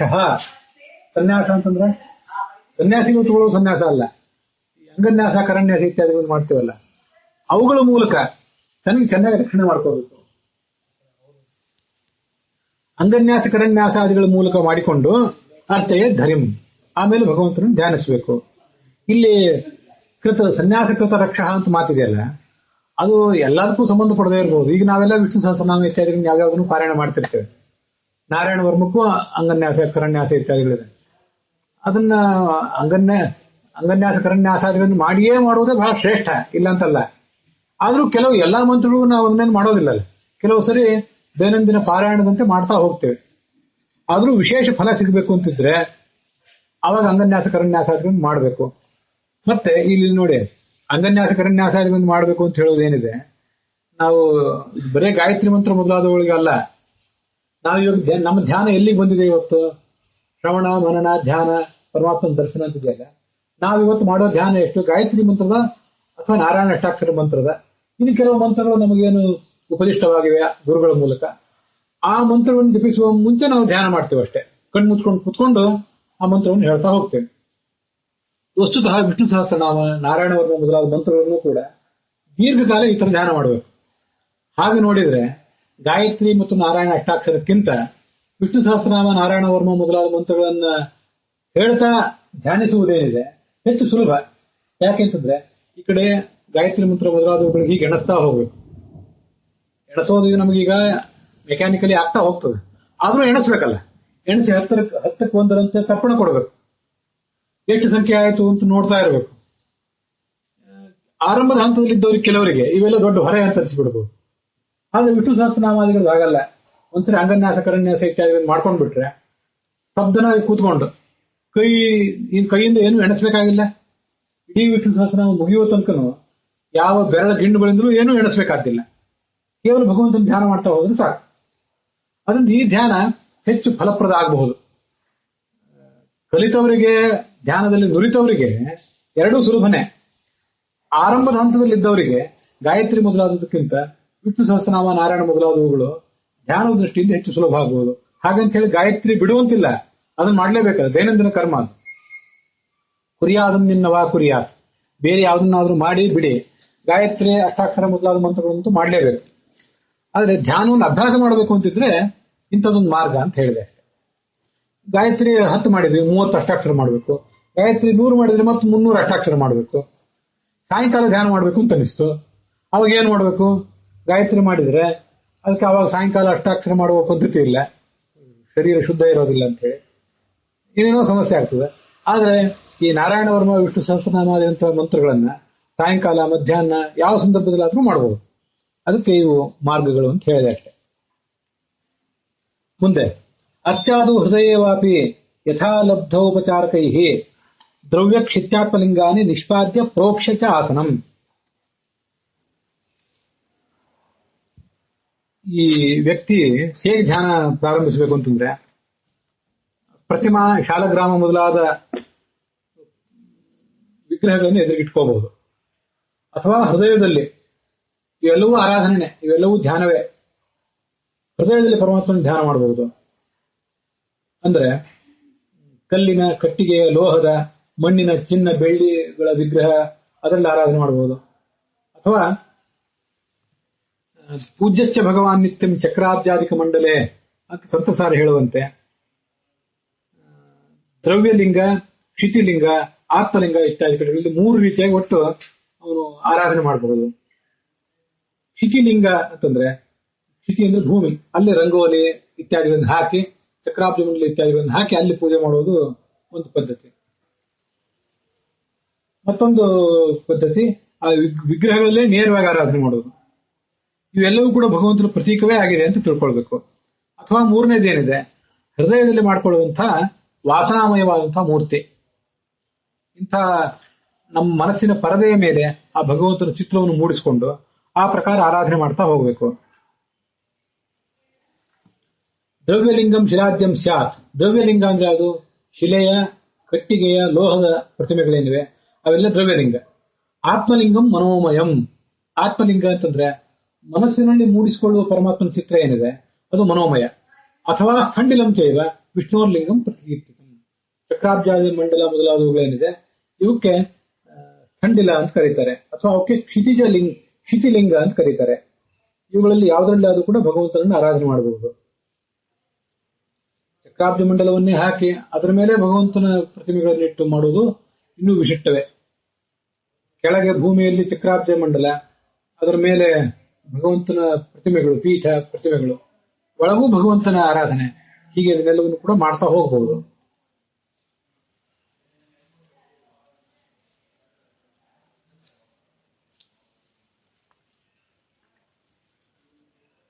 ಪಾದ್ಯಾದೀನ್ ಉಪಕಲ್ಪ್ಯ ಅಥ ಸನ್ನಿಧಾಪ್ಯ ಸಮಾಹಿತಃ ಹೃದಯಾದಿ ಕೃತನ್ಯಾಸಃ ಮೂಲಮಂತ್ರೇಣ ಚಾರ್ಚೆಯೇ. ಪಾದ್ಯ, ಆಚಮನ ಇತ್ಯಾದಿಗಳನ್ನ ಸಿದ್ಧಪಡಿಸ್ಕೋಬೇಕು. ಅರ್ಘ್ಯ, ಪಾದ್ಯ, ಆಚಮನ, ಷೋಡಶೋಪಚಾರಗಳನ್ನ ಸಿದ್ಧಪಡಿಸ್ಕೋಬೇಕು. ಆ ಮೂಲಕ ಭಗವಂತನಿಗೆ ಅದೆಲ್ಲವನ್ನೂ ಅರ್ಪಿಸಬೇಕು. ಆ ಪ್ರತಿಮಾದಲ್ಲಿರುವ ಭಗವಂತನಿಗೆ ಅವೆಲ್ಲವನ್ನು ಕೂಡ ಅರ್ಪಿಸಬೇಕು. ಹೃದಯದಲ್ಲಿ ಮತ್ತೆ ಮಂತ್ರಾಕ್ಷರ, ನ್ಯಾಸ ಇತ್ಯಾದಿಗಳನ್ನು ಮಾಡಿ ಮೂಲ ಮಂತ್ರೇಣ ಚರ್ಚೆಯೇ, ನಾರಾಯಣ ಅಷ್ಟಾಕ್ಷರ ಮೊದಲಾದ ಮಂತ್ರಗಳಿಂದ ಭಗವಂತನನ್ನ ಧ್ಯಾನಿಸಬಹುದು. ಎದುರಿಗಿರುವಂತಹ ವಿಗ್ರಹಕ್ಕೆ ಅಭಿಷೇಕಾದಿಗಳನ್ನು ಮಾಡಬಹುದು, ಪಂಚಾಮೃತ ಅಭಿಷೇಕ ಇತ್ಯಾದಿಗಳನ್ನ, ಅದಕ್ಕೆ ಆಭರಣದ ಅಲಂಕಾರನೂ ಮಾಡಬಹುದು. ಅದಲ್ಲದೆ ನಮ್ಮ ಮನಸ್ಸಿನೊಳಗಿರುವಂತಹ ಭಗವಂತನ ಮೂರ್ತಿ ಏನಿದೆ ಅದಕ್ಕೂ ಕೂಡ ಅನೇಕ ತರದ ಉಪಚಾರಗಳನ್ನೆಲ್ಲ ಮಾಡಿ, ಕೆಲವನ್ನ ಪ್ರತ್ಯಕ್ಷ ಮಾಡ್ಲಿಕ್ಕೆ ಕಷ್ಟ ಆಗ್ತಿರ್ಬೋದು. ಯಾಕಂದ್ರೆ ಯಾವತ್ತೂ ಸಮಸ್ಯೆ ಏನು, ಯಾವುದೇ ಕೆಲಸವನ್ನಾಗಲಿ, ಪೂಜೆ ಆಗಲಿ, ಅಡಿಗೆ ಆಗಲಿ ಮಾಡೋದಕ್ಕಿಂತ ಆಮೇಲೆ ಅದನ್ನು ಸ್ವಚ್ಛಪಡಿಸೋದು ದೊಡ್ಡ ಕಷ್ಟ ಆಗ್ತಿರ್ತದೆ. ಅದರಿಂದ ಪಂಚಾಮೃತ ಅಭಿಷೇಕ ಇತ್ಯಾದಿಗಳನ್ನು ಮಾಡಿ ಆ ಪ್ರತಿಮೆಗಳನ್ನು ತಿಕ್ಕಿ ತೊಳೆಯೋದ್ರಲ್ಲಿ ಮನುಷ್ಯನಿಗೆ ಆಯಾಸ ಆಗುವುದಂತಿದ್ರೆ, ಅವನು ಆ ಮನಸ್ಸಿನಲ್ಲಿ ಮಾಡಿಕೊಂಡ ಮೂರ್ತಿಗೆ ಪಂಚಾಮೃತ ಅಭಿಷೇಕ ಇತ್ಯಾದಿಗಳನ್ನು ಮಾಡಿ ಆ ಮೂಲಕ ಭಗವಂತ ತಾವು ಸಂತೋಷ ಪಡಬಹುದು. ಮೂಲ ಮಂತ್ರೇಣ ಚ ಮೂಲ ಮಂತ್ರದಿಂದ ಅಥವಾ ತನ್ನ ಇಷ್ಟ ಮಂತ್ರದಿಂದ, ಪುರುಷ ಸೂಕ್ತದಿಂದ, ಹೀಗೆ ಅನೇಕ ಮಂತ್ರಗಳಿಂದ ಆ ಭಗವಂತನನ್ನ ಆರಾಧಿಸಬೇಕು. ಅದು ಇಲ್ಲೇ ಮುಂದೆ ಬರೋದಿದೆ, ಅಥವಾ 10ನೇ ಅಧ್ಯಾಯದಲ್ಲಿ ಬಂದಿರ್ತೇನೆ. ಮನುಷ್ಯ ಮಾಡಬೇಕಾದದ್ದು ಯಾವುದಾದ್ರು ಪುರುಷ ಸೂಕ್ತ, ಬಹುಮಾನ ಸೂಕ್ತ, ವಿಷ್ಣು ನೀರಾಜನ ಅಂತ ಕರೀತಾರೆ. ಸ್ವಸ್ಯ ಘರ್ಮಾನುವಾಕೇನ ವಿಷ್ಣು ನೀರಾಜನೇನವ ಅಂತ ಈಗ ಹೇಳಿದ್ದಾರೆ. ಅದರಿಂದ ಪುರುಷ ಸೂಕ್ತ, ಪವಮಾನ ಸೂಕ್ತ, ಮತ್ತೆ ಘರ್ಮ ಸೂಕ್ತ ಅಂದ್ರೆ ಘರ್ಮ ಸಮಂತ ತ್ರಿವೃತಂ ವ್ಯಾಪತು ಅನ್ನುವಂಥ ಘರ್ಮ ಸೂಕ್ತ, ಅದನ್ನ ಹೇಳಿ ಭಗವಂತನಿಗೆ ಅಭಿಷೇಕ ಮಾಡಬೇಕು. ಆಮೇಲೆ ಸಮುದ್ರ ದೂರ್ಬಿರ್ ಮಧುಮಾಂಗ್ ಅಂತೇನು ಸಮುದ್ರ ಸೂಕ್ತ ಇದೆ, ಅದು 4ನೇದ್ದು. ಇದಲ್ಲದೆ ವಿಷ್ಣು ಸೂಕ್ತ, ಅಥೋ ದೇವಾವಂತನೋ ಅಂತ ವಿಷ್ಣು ಸೂಕ್ತ. ಇನ್ನು ಜಿತಂತೆ ಸ್ತೋತ್ರ ಅಂತ, ಜಿತಂತೆ ಪುಂಡರೀಕಾಕ್ಷ ಅಂತ ಅದೊಂದು ಸ್ತೋತ್ರ. ಇಷ್ಟು ಸ್ತೋತ್ರಗಳಿಂದ ಆ ಭಗವಂತನಿಗೆ ಅಭಿಷೇಕ ಮಾಡಬಹುದು. ಮಾಡ್ಲಿಕ್ಕೆ ಅನುಕೂಲ ಇದ್ದವರು ಇನ್ನೂ ಹೆಚ್ಚಿನ ಶಾಸ್ತ್ರಗಳಿಂದ, ಆ ಶಾಸ್ತ್ರೋಕ್ತವಾದಂತಹ ವಿಧಾನಗಳಿಂದ ಆರಾಧನೆ ಮಾಡಬಹುದು. ಋಗ್ವೇದದ, ಯಜುರ್ವೇದದ, ಸಾಮವೇದದ, ಅಥರ್ವ ವೇದದ ತುಣುಕುಗಳ ಮೂಲಕ ಭಗವಂತನಿಗೆ ಅಭಿಷೇಕ ಮಾಡಬೇಕು. ಅಥವಾ ಹೂ ತುಳಸಿಗಳ ಅರ್ಚನೆಯನ್ನು ಮಾಡಬಹುದು. ಮತ್ತು ವೇದವ್ಯಾಸ ಇತ್ಯಾದಿ ಪ್ರತಿಮಾಗಳಿದ್ರೆ 18 ಪುರಾಣಗಳಲ್ಲಿ ಬಂದಿರುವಂತಹ ಭಗವಂತನ ವಿಭಿನ್ನ ರೂಪಗಳನ್ನು ವರ್ಣನೆ ಮಾಡುವಂತಹ ಶ್ಲೋಕಗಳಿವೆ. ಕಥೆಯನ್ನು ಹೇಳುವಂತಹ ಅನೇಕ ಶ್ಲೋಕಗಳು ಬೇಕಾಷ್ಟಿರಬಹುದು. ಭಗವಂತನ ರೂಪವನ್ನು ನೇರವಾಗಿ ವರ್ಣನೆ ಮಾಡುವಂತ, ಭಗವಂತ ಹೀಗಿದ್ದಾನೆ, ಇಷ್ಟು ಕೈ ಹಾಗಿದ್ದಾನೆ, ಅವನ ಸ್ವರೂಪ ಇಂಥದ್ದು ಅಂತ ಹೀಗೆ ಭಗವಂತನನ್ನು ವರ್ಣಿಸುವ ಕೆಲವು ಶ್ಲೋಕಗಳೇ ಅಷ್ಟಾದಶ ಪುರಾಣಗಳಿಂದ ಉದ್ಧೃತವಾದ ಶ್ಲೋಕಗಳಿವೆ. ಅಂತಹ ಶ್ಲೋಕಗಳನ್ನು ಉಪಯೋಗಿಸಿ ಆ ವೇದವ್ಯಾಸಾದಿ ಪ್ರತಿಮಾಗಳಿಗೆ ಅದನ್ನ ಮಾಡಬಹುದು. ಇನ್ನೂ ಎಷ್ಟೋ ಕಡೆ ವಾಸುದೇವ ದ್ವಾದಶಾಕ್ಷರ ಕಲ್ಪ, ನಾರಾಯಣ ಅಷ್ಟಾಕ್ಷರ ಕಲ್ಪ ಮೊದಲಾದ ಗ್ರಂಥಗಳನ್ನು ಆಚಾರ್ಯರು ಉಲ್ಲೇಖ ಮಾಡ್ತಾರೆ ಇಡೀ ಸರ್ವಮೂಲದಲ್ಲಿ. ಅಂತಹ ಎಲ್ಲ ವಿಶಿಷ್ಟವಾದ ಶ್ಲೋಕಗಳು ಯಾವ್ದಾದ್ರು ಎಲ್ಲಾದ್ರೂ ಇದ್ರೆ ಅವುಗಳಿಂದಲೂ ಭಗವಂತನಿಗೆ ನಾನಾ ರೀತಿಯಾದಂತಹ ವಾಂಗ್ಮಯ ಪೂಜೆಯನ್ನ ನೆರವೇರಿಸಬಹುದು. ಇದೆಲ್ಲದಿಂದ ಏನಾಗ್ತದೆ ಅಂತಂದ್ರೆ, ಹೀಗೆ ಮಾಡಬಹುದು ಅಂತ ಅನೇಕ ಜನರಿಗೆ ಆಲೋಚನೆ ಬಂದಿರೋದಿಲ್ಲ. ಯಾಕಂದ್ರೆ ಪ್ರತಿಯೊಬ್ಬರಿಗೂ ಸಮಯದ ಸಮಸ್ಯೆ, ಮತ್ತೆ ಮುದ್ರಿತ ಪುಸ್ತಕದಲ್ಲಿ ಏನಿರ್ತದೆ ಹಾಗೆ ಮಾಡ್ತಾ ಹೋಗ್ತಿರ್ತಾರೆ. ಪೂಜೆ ಒಂದು ಯಾಂತ್ರೀಕೃತ ಕ್ರಿಯೆ ಆಗಿಬಿಟ್ಟಿರ್ತದೆ. ಅನೇಕ ಮಂತ್ರಗಳು, ಭಿನ್ನ ಭಿನ್ನ ಶ್ಲೋಕಗಳು, ಅವುಗಳ ಮೂಲಕ ಅರ್ಥವನ್ನು ತಿಳ್ಕೊಂಡು ಆ ಪ್ರಕಾರ ಭಗವಂತನ ಆರಾಧನೆ ಮಾಡಿದರೆ ಆ ಪೂಜೆ ಅಂತನೋದೇ ಒಂದು ಸ್ವಾಧ್ಯಾಯ ಆಗಿಬಿಡ್ತದೆ. ಪೂಜಾ ನಿತ್ಯ ಹೊಸ ಹೊಸ ಸಂಗತಿಗಳನ್ನು ತಿಳಿದಂತಾದ್ರಿಂದ ಪೂಜೆ ಒಂದು ಸ್ವಾಧ್ಯಾಯ ಆಗ್ತದೆ. ಸಾಂಗೋಪಾಂಗಾಂ ಸಪಾರ್ಷದಾಂ ತಾಂ ತಾಂ ಮೂರ್ತಿಂ ಸ್ವಮಂತ್ರತಃ. ಆ ತಾಂ ತಾಂ ಮೂರ್ತಿಂ, ಯಾವ್ಯಾವ ಮೂರ್ತಿಗಳನ್ನು ನೀವು ಧ್ಯಾನ ಮಾಡಬೇಕು ಅಂತಿದೆಯೋ ಆ ಎಲ್ಲಾ ಮೂರ್ತಿಗಳು ಅಂತ ಅರ್ಥ. ಸ್ವಮಂತ್ರತಃ, ಅದಕ್ಕೆ ಅದರದೇ ಆದಂತಹ ಮಂತ್ರಗಳಿರ್ತವೆ. ಆ ಮಂತ್ರಗಳ ಮೂಲಕ ಅವುಗಳಿಗೆ ಅಭಿಷೇಕ ಮಾಡಬೇಕು. ಅಥವಾ ಹೂ ತುಳಸಿ ಇತ್ಯಾದಿಗಳನ್ನು ಅರ್ಚನೆಗೆ ಸಮರ್ಪಣೆ ಮಾಡಬೇಕು. ಇಲ್ಲದೆ ಹೋದ್ರೆ ಮನಸ್ಸಿನಲ್ಲಿ ಧ್ಯಾನವನ್ನಾದರೂ ಮಾಡಬೇಕು. ಮತ್ತೆ ಸಾಂಗೋಪಾಂಗಾಂ, ಸಾಂಗಾಂ ಅಂತಂದ್ರೆ ಚಕ್ರಾದಿ ಚಿಹ್ನಯುತಾಂ, ಚಕ್ರ ಮೊದಲಾದ ಚಿಹ್ನೆಗಳು ಉಳ್ಳಂಥ, ಕೇಶವಾದಿ ಅಂಗಮೂರ್ತಿಯುಕ್ತಾಂ, ಅನೇಕ ಆವರಣ ಪೂಜೆ, ಪೀಠ ಪೂಜೆ ಅಂತೆಲ್ಲ ಇರ್ತದಲ್ಲ, ಅದನ್ನು ಎಲ್ಲ ಈ ಕೆಲವು ಕಡೆ ವರ್ಣನೆ ಮಾಡಿದ್ದಾರೆ. ಅಂಗ ಅಂತಂದ್ರೆ ಮಂತ್ರಾಕ್ಷರ ವಾಚ್ಯವಾದಂತಹ ಭಗವಂತನ ಮೂರ್ತಿಗಳು, ಅವುಗಳ ಮೂಲಕ. ಉಪಾಂಗ ಅಂತಂದ್ರೆ ಪೀಠ ದೇವತಾ ಮತ್ತೆ ಆವರಣ ದೇವತೆಗಳು, ಅದು 7 ಆವರಣಗಳು, ಇವನ್ನೆಲ್ಲವನ್ನೂ ಧ್ಯಾನ ಮಾಡಬೇಕು. ಭಗವಂತನ ಪಕ್ಕದಲ್ಲಿ ಯಾರು, ಆ ಕಡೆ ಈ ಕಡೆ ದೇವತೆಗಳು, ಈ ಕಡೆ ಗುರುಗಳು ಅಂತ ಈಗೆಲ್ಲ ವರ್ಣನೆ ಇದೆಯಲ್ಲ, ಆ ಥರ ಎಲ್ಲವನ್ನೂ ಕೂಡ ಎಷ್ಟು ಸಾಧ್ಯವೋ ಅಷ್ಟನ್ನು ಮಾಡಬೇಕು. ಸಪಾರ್ಷದಾಂ, ಜಯ ವಿಜಯಾದಿ ಪರಿವಾರ ದೇವತೆಗಳಿದ್ದಾರೆ ಅಂತ ಉಪಾಸನೆ ಮಾಡಬೇಕು. ಪರಿವಾರ ದೇವತೆಗಳು ಅಂದ್ರೆ ದ್ವಾರಪಾಲಕ ದೇವತೆಗಳು ಅಂತ ಉಪಾಸನೆ ಮಾಡಬೇಕು. ಅದಲ್ಲದೆ ಸುಮ್ಮನೆ ಈ ಸಂದರ್ಭದಲ್ಲಿ ನೆನಪಿಗೆ ಬಂತು ಅಂತ ಹೇಳಿದೆ, ಚಾಂದ್ರೋಗ್ಯ ಉಪನಿಷತ್ತಿನಲ್ಲಿ ಆ ಮಾತಿದೆ, ಹಿಂದೊಮ್ಮೆ ಹೇಳಿದ್ದೆ. ನಮಗೆ ದಕ್ಷಿಣ ಪೂರ್ವ ದ್ವಾರೇ ಶ್ರೇಯ ನಮಃ, ಜಯಾಯ ನಮಃ, ವಿಜಯಾಯ ನಮಃ, ಬಲಾಯ ನಮಃ, ಪ್ರಬಲಾಯ ನಮಃ ಇಷ್ಟೇ ಗೊತ್ತಿರ್ತದೆ. ಇನ್ನು ಮತ್ತೊಂದು ದ್ವಾರಪಾಲಕರ ವ್ಯವಸ್ಥೆ ಇದೆ ಶಾಸ್ತ್ರದಲ್ಲಿ. ಇವ್ರು ಹೇಳಿದ್ದಲ್ಲ, ಜಯ ವಿಜಯ, ಬಲ ಪ್ರಬಲ, ನಂದ ಸುನಂದನ, ಕುಮುದ ಕುಮುದೇಕ್ಷಣರು, ಇವರು ಹೊರಗಿನ ದ್ವಾರಪಾಲಕರಂತ. ಒಳಗಿನ ದ್ವಾರಪಾಲಕರು ಮತ್ತಷ್ಟು ಜನ ಇದ್ದಾರೆ, ಅವರನ್ನು ಶಾಸ್ತ್ರದಲ್ಲಿ ವರ್ಣನೆ ಮಾಡ್ತಾರೆ. ಪೂರ್ವ ದಿಕ್ಕಿಗೆ ಸೂರ್ಯ ಇದ್ದಾನೆ, ದಕ್ಷಿಣ ದಿಕ್ಕಿಗೆ ಚಂದ್ರ ಇದ್ದಾನೆ, ಪಶ್ಚಿಮ ದಿಕ್ಕಿಗೆ ಅಗ್ನಿ ಇದ್ದಾನೆ, ಉತ್ತರ ದಿಕ್ಕಿಗೆ ಇಂದ್ರ ಇದ್ದಾನೆ, ಊರ್ಧ್ವ ದಿಕ್ಕಿನಲ್ಲಿ ಮುಖ್ಯ ಪ್ರಾಣ ಇದ್ದಾನೆ. ಇವೆಲ್ಲ ಛಾಂದೋಗ್ಯ ಉಪನಿಷತ್ತಿನಲ್ಲಿ ವರ್ಣಿತ ಇದೆ. ಆ ಶ್ಲೋಕ ನನಗೆ ನೆನಪಿಗೆ ಗೊತ್ತಿಲ್ಲ. ಕೆಲವು ಸಂಗತಿಗಳು ಅಲ್ಲಿ ಏನು ಉಪನಿಷತ್ನಲ್ಲಿ ಮತ್ತು ಉಪನಿಷತ್ ಭಾಷ್ಯದಲ್ಲಿದೆ ಅದನ್ನೆಲ್ಲ ಕ್ರೋಢೀಕರಿಸಿಕೊಂಡು ಕೆಲವು ವಾಕ್ಯಗಳನ್ನು ಮಾಡಿದ್ದೆ. ಅದೇ ಶಬ್ದಗಳೇ: ಪೂರ್ವ ದಿಗಧಿಪತೆಯೇ ಪ್ರಾಣ ಚಕ್ಷುಸ್ತೇಜೋಭಿಮಾನಿನೇ ಚಕ್ಷುಸ್ತೇಜೋನ್ಯದಾಯ ಸೂರ್ಯಾಯ ನಮಃ. ಪೂರ್ವದ್ವಾರಾಧಿಪತೆಯೇ, ದಿಗಧಿಪತೆಯೇ ಅಲ್ಲ, ಪೂರ್ವದ್ವಾರಾಧಿಪತೆಯೇ, ಪೂರ್ವದ್ವಾರಕ್ಕೆ ಅಧಿಪತಿಯಾದ ಪ್ರಾಣ, ಚಕ್ಷುರಿಂದ್ರಿಯ, ತೇಜಸ್ಸು ಇವುಗಳಿಗೆ ಅಭಿಮಾನಿಯಾದಂತಹ ಸೂರ್ಯನಿಗೆ. ಅನ್ನ ಇರ್ಲಿಕ್ಕಿಲ್ಲ, ಅನ್ನ ಅಗ್ನಿಗೆ ಸಂಬಂಧಪಡ್ತದೆ ಬಹುಶಃ. ಇದಿಷ್ಟು ಸೂರ್ಯನಿಗೆ. ಪ್ರಾಣ, ಅಪಾನ, ವ್ಯಾನ, ಉದಾನ, ಸಮಾನ ಅಂತ 5ಕ್ಕೆ ಇವರೆಲ್ಲ ಅಭಿಮಾನಿಗಳಾಗಿದ್ದಾರೆ. ಚಕ್ಷುಸ್ಸು ಮತ್ತು ತೇಜಸ್ಸು, ತೇಜೋದಾಯಕಾಯ ಮತ್ತು ತೇಜಸ್ಸನ್ನು ಅವನು ಕೊಡ್ತಾನೆ ಅಂತ ಅದೂ ಇದೆ. ದಕ್ಷಿಣ ದ್ವಾರಾಧಿಪತಿ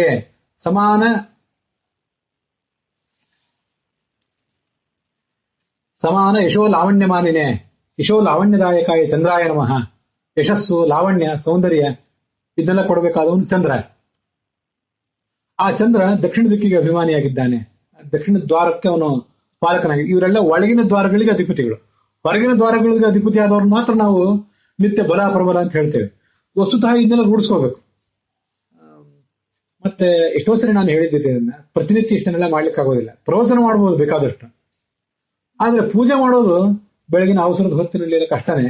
ಆದ್ರೂ ವಿಶೇಷ ಹಬ್ಬ ಹರಿದಿನ ಇತ್ಯಾದಿಗಳಿದ್ದಾಗ ಇದನ್ನು ಮಾಡಬೇಕು.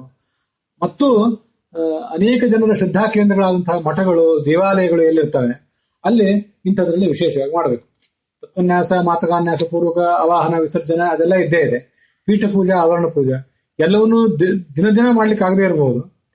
ಯಾವತ್ತಾದ್ರೂ ಒಂದು ದಿವಸ ಈ ಎಲ್ಲ ದೇವತೆಗಳ ಆರಾಧನೆ, ಈ ಚಂದ್ರನ ಆರಾಧನೆ ಬಂತು. ಯಶೋ ಲಾವಣ್ಯಕ್ಕೆ ಅವನ ಅಭಿಮಾನಿ ಮತ್ತೆ ಯಶೋ ಲಾವಣ್ಯ ದಾಯಕ. ಯಶಸ್ಸು ಅಂತಂದ್ರೆ ಬರೇ ಕೀರ್ತಿ ಅಲ್ಲ, ಚಂದ್ರ ಸೂಕ್ಷ್ಮ ಮನಸ್ಸಿಗೆ ಅಭಿಮಾನಿ, ಚಂದ್ರ ಮನಸ್ಸಿಗೆ ಅಭಿಮಾನಿ ಕೂಡ ಅಂತ ಬಂದಿದೆ. ವೇದಶ್ರವಣೋಚಿತಂ ಶ್ರೋತ್ರಂ ಚಂದ್ರ, ಅವನು ಕಿವಿಗೆ ಅಭಿಮಾನಿ. ವೈದಿಕ ಶ್ರವಣೋಚಿತಂ ಶ್ರೋತ್ರಂ ಚಂದ್ರ, ವೇದಗಳನ್ನ ಕಿವಿಗೆ ನಮಗೆ ಕೇಳಿಸುವವನೇ ಅವನು ಅಂತಿದೆ ಅಲ್ಲಿ ಉಪನಿಷತ್ ಭಾಷ್ಯದಲ್ಲಿದೆ. ಪಶ್ಚಿಮ ದ್ವಾರಾಧಿಪತಿ ಅಪಾನ ವಾಕ್ ಬ್ರಹ್ಮತೇಜೋ ಅನ್ನಾಭಿಮಾನಿನೇ. ಅಪಾನಕ ಅಭಿಮಾನಿ, ಬ್ರಹ್ಮ ತೇಜಸ್ಸಿಗೆ ಅಭಿಮಾನಿ, ಮತ್ತೆ ಅನ್ನಕ್ಕೆ ಅಭಿಮಾನಿ. ಬ್ರಹ್ಮತೇಜೋನ್ನದಾಯಕಾಯ, ಇದು ಅಲ್ಲಿರೋ ಶಬ್ದಗಳೇ ಅಲ್ಲ, ಭಾಷ್ಯದಲ್ಲಿರುವ ಶಬ್ದಗಳೇ. ಅದನ್ನ ನಾನು ಒಂದೊಂದು ವಾಕ್ಯ ರೂಪದಲ್ಲಿ ಮಾಡಿಕೊಂಡಿದ್ದೇನೆ. ಅದನ್ನ ಈಗ ನಿಮ್ಮ ಎದುರಿಗೆ ಹೇಳ್ತಿದ್ದೇನೆ ಅಷ್ಟೇ. ಬ್ರಹ್ಮ ತೇಜಸ್ಸಿಗೆ ಅನ್ನಕ್ಕೆ ಅವನು ದಾಯಕ. ಸಮಾನ ಮನಃ ಕೀರ್ತೈಶ್ವರ್ಯಮಾನಿನೇ, ಕೀರ್ತೈಶ್ವರ್ಯದಾಯಕಾಯ ಇಂದ್ರಾಯ ನಮಃ. ಉತ್ತರ ದಿಕ್ಕಿನಲ್ಲಿ ಕೀರ್ತಿಗೆ ಮತ್ತು ಐಶ್ವರ್ಯಕ್ಕೆ ಅವನು ಅಭಿಮಾನಿ. ಇದು ಕೆಲವು ಕಡೆ ಈ ಪೀಠ ಪೂಜಾದಲ್ಲೂ ಬಂದಿರ್ತದೆ. ಐಶ್ವರ್ಯಕ್ಕೆ ಅವನು ನೈಋತ್ಯ ದಿಕ್ಕಿನಲ್ಲಿ ಇಂದ್ರ ಇರ್ತಾನೆ ಅಂತ ಬಂದಿರ್ತದಲ್ಲ.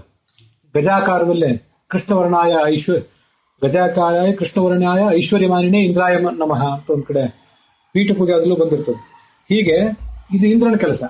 ಊರ್ಧ್ವದ್ವಾರಾಧಿಪತಿಯೇ ಉದಾನೌಜೋ ಮಹೋಮಾನಿನೇ, ಉದಾನಕ್ಕೆ ಮತ್ತೆ ಓಜಸ್ಸಿಗೆ, ಮಹತ್ತತ್ವಕ್ಕೆ ಅಭಿಮಾನಿ. ಓಜಸ್ಸನ್ನು ನಮ್ಗೆ ಕೊಡಬೇಕಾದವನು ಮುಖ್ಯ ಪ್ರಾಣ. ಹೀಗೆಲ್ಲ ಇದೆ. ಇದು ಪಾರ್ಷದರು ಅಂತ ಬಂದಾಗ ಇವ್ರನ್ನೂ ಹೇಳ್ಬೇಕಲ್ಲ. ಬರೇ ಬಲ, ನಂದ, ಸುನಂದನ ಇತ್ಯಾದಿಗಳನ್ನು ಮಾತ್ರ ಹೇಳಿದೆ. ಈ ದ್ವಾಲಪಾಲಕರನ್ನು ಕೂಡ ಅನುಸಂಧಾನ ಮಾಡ್ಕೊಳ್ಬೇಕು. ಪಾದ್ಯ ಅರ್ಘ್ಯ ಆಚಮನೀಯಾದ್ಯೈಹಿ ಸ್ನಾನ ವಾಸೋ ವಿಭೂಷಣೈಹಿ, ಏನೇನು ಸಾಧ್ಯವೋ ಎಲ್ಲವನ್ನು ಕೂಡ ಅರ್ಪಿಸಬೇಕು. ಗಂಧ ಮಾಲ್ಯ ಅಕ್ಷತ ಸ್ರಕ್ ಧೂಪ ದೀಪ ಉಪಹಾರಕೈಹಿ, ಅನೇಕ ತರದ ಹೂವಿನ ಮಾಲೆಗಳು, ಧೂಪ, ದೀಪ ಇತ್ಯಾದಿ ಎಲ್ಲವನ್ನು ಕೂಡ ಮಾಡಬೇಕು. ಮಾಡಿ ಆ ಭಗವಂತನನ್ನ ಸಾಂಗಂ ಸಂಪೂಜ್ಯ ವಿಧಿವತ್ ಸ್ತವೈಹಿ ಸ್ತುತ್ವ ನಮೇಧರಿಂ. ಇಲ್ಲೊಂದು ವಿಷಯ, ಈಗ ಭಗವಂತನಿಗೆ ಧೂಪಾರತಿ ಮಾಡುವಾಗ ವನಸ್ಪತಿ ರಸೋದ್ಭೂತೋ ಗಂಧಾಢ್ಯೋ ಗಂಧೋತ್ತಮ ಆಗ್ರೇಯ ಸರ್ವಧೂಪಾನಾಂ ಧೂಪೋಯಂ ಪ್ರತಿಕೃಷ್ಯತಾಂ ಅಂತಂತೇಳಿ ನನ್ನೊಂದು ಆಲೋಚನೆ. ಈ ಶ್ಲೋಕದಲ್ಲಿ ಏನಿದೆ? ಭಗವಂತನ ಸ್ತೋತ್ರ ಏನಿಲ್ಲ. ಭಗವಂತ ಸರ್ವಶಬ್ದ ವಾಚ್ಯ, ಆ ವಿಷಯ ಬೇರೆ. ನಮ್ಮ ಯೋಗ್ಯತೆಗೆ ಅರ್ಥ ಆಗೋದು ನಮ್ಗೆ ಒಂದೇ ಅರ್ಥ ಅಲ್ಲ. ಆ ಶ್ಲೋಕ ಏನ್ ಹೇಳ್ತದೆ? ವನಸ್ಪತಿ ರಸೋದ್ಭೂತ, ಯಾವುದೋ ಒಂದು ಗಿಡದ ನಿರ್ಯಾಸ, ಅದರ ಅಂಟಿನಿಂದ ಹುಟ್ಟಿದ್ದು ಧೂಪ. ಗಂಧಾಢ್ಯೋ ಗಂಧ ಉತ್ತಮ ಆಗ್ರೇಯ ಸರ್ವದೇವಾನ, ಎಲ್ಲಾ ದೇವತೆಗಳು ಕೂಡ ಇದನ್ನು ಆಘ್ರಾಣಿಸ್ತಾರೆ. ಇದನ್ನು ತಗೋ ಭಗವಂತನೇ ಅಂತಿದೆ. ಇದನ್ನ ಈಗ ನಾವು ಹೇಳ್ತಾ ಬಂದಿದ್ದೇವೆ. ಇದ್ರ ಬದಲು ನಾವು ಭಗವಂತನನ್ನ ಪ್ರತಿಪಾದನೆ ಮಾಡುವಂತ ಒಂದು ಮಂತ್ರವನ್ನೇ ಯಾಕೆ ಭಾಗವತಾರ ಮಹಾಭಾರತಾದಿಗಳಿಂದ ಹೇಳಬಾರದು? ವಿಶ್ವಸ್ಯ ಸ್ಥಿತಿ ಲಯೋದ್ಭವ ಹೇತು ರಾಜ್ಯ ಇತ್ಯಾದಿ ಬೇರೆ ಬೇರೆ ಮಂತ್ರಗಳಿವೆ. ನಾನು ಇದನ್ನು ಪೂಜಾದಲ್ಲಿ ಬದಲಾವಣೆ ಮಾಡ್ಕೊಂಡಾಗಿದೆ. ಯಾಕೆಂದ್ರೆ ಪೂಜಾ ಅಂತ ಅನ್ನೋದು ಕ್ರಮವಾಗಿ ಮಾಡಿಫೈಡ್ ಆಗಿರೋದೇ. ಪೂಜೆ, ಶ್ರಾದ್ದ ಇತ್ಯಾದಿ ಎಲ್ಲವೂ ಕೂಡ ಆಚಾರ್ಯರ ಅವತಾರದ ನಂತರವೇ. ಮಾಧ್ವರಲ್ಲಿ ಅನೇಕ ಶ್ಲೋಕಗಳು ಆಚಾರ್ಯ ರಚನೆ ಮಾಡಿದ್ದನ್ನ ನಾವು ಶ್ರಾದ್ದದಲ್ಲಿ ಮತ್ತು ಪುರಾಣದಲ್ಲಿ ನಮ್ಮ ಪೂಜೆಯಲ್ಲಿ ಸೇರಿಸ್ಕೊಂಡಿದ್ದೇವೆ. ನಾರಾಯಣ ಪರಿಪೂರ್ಣ ಗುಣಾರ್ಣವಾಯ ತಾತ್ಪರ್ಯ ಇತ್ತು. ಅದಕ್ಕಿಂತ ಆಚಾರ್ಯಕ್ಕಿಂತ ಮುಂಚೆ ಅದೇನು ಇರ್ಲಿಲ್ಲಲ್ಲ. ಆದ್ರಿಂದ ಎಷ್ಟೋ ಪುರಾಣದ ಶ್ಲೋಕಗಳು ವೇದವ್ಯಾಸರ ಅವತಾರದ ಬಳಿಕ ಪೂಜಾದಲ್ಲಿ ಶ್ರಾದ್ದದಲ್ಲಿ ಸೇರ್ಕೊಂಡಿವೆ. ಆಚಾರ್ಯರ ಅವತಾರದ ಬಳಿಕ ಎಷ್ಟೋ ಸೇರ್ಕೊಂಡಿವೆ. ಅದರ ಅರ್ಥ ಏನು? ಮಾಡಿಫಿಕೇಶನ್ ಆಗ್ತಾ ಇರಬಹುದು. ಆದ್ರಿಂದ ಈ ಮಂತ್ರ ಪುಷ್ಪ ಇತ್ಯಾದಿಗಳನ್ನು ಮಾಡುವಾಗ ಏನೇನು ಮಂತ್ರಗಳನ್ನ ಹೇಳ್ತೇವಲ್ಲ ನಾವು, ನೋ ರಾಜಾಜರಾಜ ಪ್ರಶಸ್ತಿ ಸಾಯಿನೇ ಇತ್ಯಾದಿಗಳನ್ನು, ಅದನ್ನೂ ಹೇಳಬಾರ್ದು ಅಂತಲ್ಲ, ಅದಕ್ಕೂ ಒಂದು ಮಹತ್ವ ಇದೆ. ಅದರ ಜೊತೆಗೆ ಭಗವಂತನನ್ನು ವಿಭಿನ್ನವಾಗಿ ಕೊಂಡಾಡುವಂತಹ ಬೇರೆ ಬೇರೆ ಮಂತ್ರಗಳನ್ನ ಆರತಿ ಮಾಡುವಾಗ, ಧೂಪಾರತಿ ಮಾಡುವಾಗ ಇತ್ಯಾದಿ ಸಂದರ್ಭದಲ್ಲಿ ಭಾಗವತ, ಉಪನಿಷತ್ತುಗಳು, ವೇದಗಳು ಅವುಗಳಿಂದ ಆಯ್ದ ಮಂತ್ರಗಳನ್ನು ಹೇಳುವುದು ಕೆಲವು ಕಡೆ ಹೆಚ್ಚು ಸೂಕ್ತ ಆಗ್ತದೆ. ಅಲ್ಲಿರುವ ಸಂಪ್ರದಾಯಗಳನ್ನು ಬಿಡಬಾರದು. ಅಲ್ಲಿ ಕೆಲವು ವೇದ ಮಂತ್ರಗಳನ್ನು ಹೇಳುವುದು ಸಂಪ್ರದಾಯ ಸಿದ್ಧವೇ ಆಗಿರ್ತದೆ. ಅದನ್ನೆಲ್ಲ ಹೇಳ್ತಾ ಇಂಥ ಕೆಲವು ವಿಶಿಷ್ಟವಾದ ಶ್ಲೋಕಗಳನ್ನು ಕೂಡ ಹೇಳಬಹುದು. ಇದು ಬರೇ ಪೂಜೆಗೆ ಮಾತ್ರ ಅಲ್ಲ, ಶ್ರಾದ್ದಕ್ಕಲ್ಲ, ವೈಷ್ಣುದೇವ ಮೊದಲಾದವುಗಳಿಗೂ ಕೂಡ. ವೈಷ್ಣುದೇವ ಮಾಡುವಾಗಲೂ ಕೂಡ ಪರಶುರಾಮನ ಕುರಿತಾದ ಒಂದು ಶ್ಲೋಕ ಮತ್ತೆ ಮುಖ್ಯ ಪ್ರಾಣನ ಕುರಿತಾದ ಒಂದು ಶ್ಲೋಕ ಹೇಳ್ತೇವೆ. ನಾನು ಅದನ್ನ ಹೇಳ್ತೇನೆ ಇಲ್ಲ ಅಂತಲ್ಲ. ಕೆಲವು ಬಾರಿ ಅವಸರ ಇದ್ದಾಗ ಪರಶುರಾಮನ ಕುರಿತಾದ ತಂತ್ರಸಾರದಲ್ಲಿ ಪರಶುರಾಮನ ಧ್ಯಾನ ಶ್ಲೋಕ ಏನಿದೆ ಅದನ್ನ ಅಂಗಾರವರ್ಣ ಅಭಿತೊಂಡ ಅಂತ ಹೇಳಿ ಶ್ಲೋಕ ಹೇಳ್ತೇವೆ. ಉದ್ಯದ್ರವ್ಯ ಪ್ರಕಾರ ಸನ್ನಿಭಾನ ಶ್ಲೋಕವನ್ನು ಮುಖ್ಯ ಪ್ರಾಣನ ಕುರಿತಾಗಿ ಹೇಳ್ತೇವೆ. ನಾವು ವೈಷ್ಣುದೇವ ಮಾಡುವಾಗ ಅಗ್ನೇನಯ ಸುಪಥ ರಾಯೇ ಅಸ್ಮಾನ್ ವಿಶ್ವಾನುದೇವ ವಯುನಾನಿ ವಿದ್ವಾನ್ ಅಂತ ಈಶಾವಾಸ್ಯೋಪನಿಷತ್ತಿನ ಅಗ್ನಿ ಪ್ರತಿಪಾದಕವಾದ ಮಂತ್ರ, ಅಂದ್ರೆ ಅಗ್ನಿ ನಾರಾಯಣ, ಅಗ್ನಿ ಅಂತಕ್ಕಂಥ ಪರಶುರಾಮನ ಪ್ರತಿಪಾದನೆ ಮಾಡುವ ಮಂತ್ರ. ಮತ್ತೊಂದು ಯಾವುದೋ ಚಾಂದ್ಯೋಗ ಉಪನಿಷತ್ತೆಂದು ಮುಖ್ಯ ಪ್ರಾಣನ ಪ್ರತಿಪಾದನೆ ಮಾಡುವ ಮಂತ್ರ.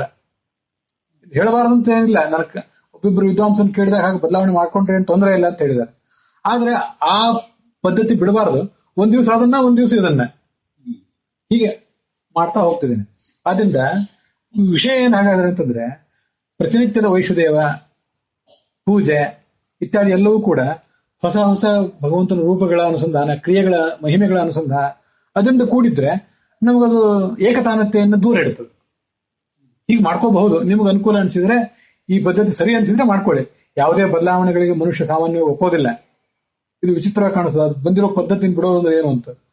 ಸುಮ್ಮನೆ ಇದೊಂದು ಧೂಪವನ್ನು ಸ್ವೀಕರಿಸು, ಇದೆಲ್ಲ ಕಾಡಿನ ತಂದಿದ್ದೇವೆ, ಇದು ವನಸ್ಪತಿಗಳಿಂದ ಹುಟ್ಟಿದ್ದು ಅಂತ ಹೇಳೋದಕ್ಕಿಂತ ಭಗವಂತ ಒಂದು ರೂಪವನ್ನು ಹೇಳ್ಬೋದಲ್ಲ. ಇದು ಅದಕ್ಕಾಗಿ ಇದನ್ನ ಹೇಳಿದೆ. ಸಾಂಗಂ ಸಂಪೂಜ್ಯ ವಿಧಿವತ್ತು ದೀಪ ಧೂಪ ದೀಪ ಅನ್ನೋದಕ್ಕಾಗಿ ಇದನ್ನೆಲ್ಲ ಹೇಳಿದೆ. ಆಯ್ತು. ಆತ್ಮಾನಂ ತನ್ಮಯಂ ಧ್ಯಾಯನ್ ಮೂರ್ತಿಂ ಸಂಪೂರ್ಣೇ ಧರೇಹೆ ಶೇಷ ಮಾಧಾಯ ಶಿರಸಿ ಸ್ವಧಾಮ್ನಿ ಉದ್ವಾಸ್ಯ ಸತ್ಕೃತಂ.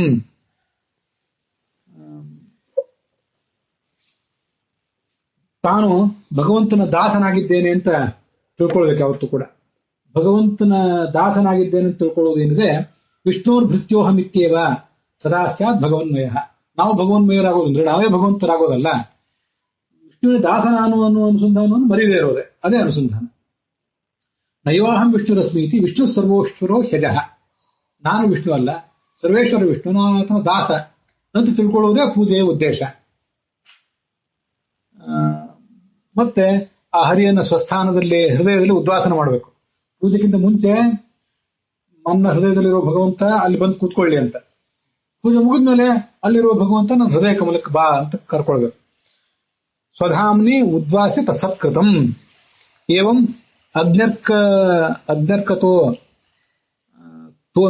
ಅಗ್ನ್ಯರ್ಕ ತೋಯಾದೌ ಅರ್ಥೇ ಹೃದಯೇಚಯ ಯಜ್ಞೇಶ್ವರಂ ಸಮಾತ್ಮಾನಂ ಅಚಿರಾನ್ ಮುಚ್ಯತೆ ಸಹ. ಹೀಗೆ ಎಲ್ಲ ಕಡೆ ಆರಾಧನೆ ಮಾಡಬೇಕು. ನನ್ನೊಳಗಿದ್ದಾನೆ ಅಗ್ನಿ, ಸೂರ್ಯ, ಜಲ, ಹೃದಯ ಎಲ್ಲಾ ಕಡೆ ಇದ್ದಾನೆ. ಹೀಗೆ ಭಗವಂತನ ಎಲ್ಲಾ ಕಡೆ ಆರಾಧನೆ ಮಾಡುವವನು ಆ ಭಗವಂತನನ್ನ ಪಡ್ಕೊಳ್ತಾನೆ ಅಂತ ಹೇಳ್ತಾರೆ. ಅಲ್ಲಿಗೆ ಈ 3ನೇ ಅಧ್ಯಾಯದ 56ನೇ ಶ್ಲೋಕ ಇಲ್ಲಿಗೆ ಸಮಾಪ್ತವಾಗಿದೆ. ಇವತ್ತಿನ ಈ ಭಾಗವು ಕೂಡ ಇಲ್ಲಿಗೆ ಮುಕ್ತಾಯ ಕಂಡಿದೆ.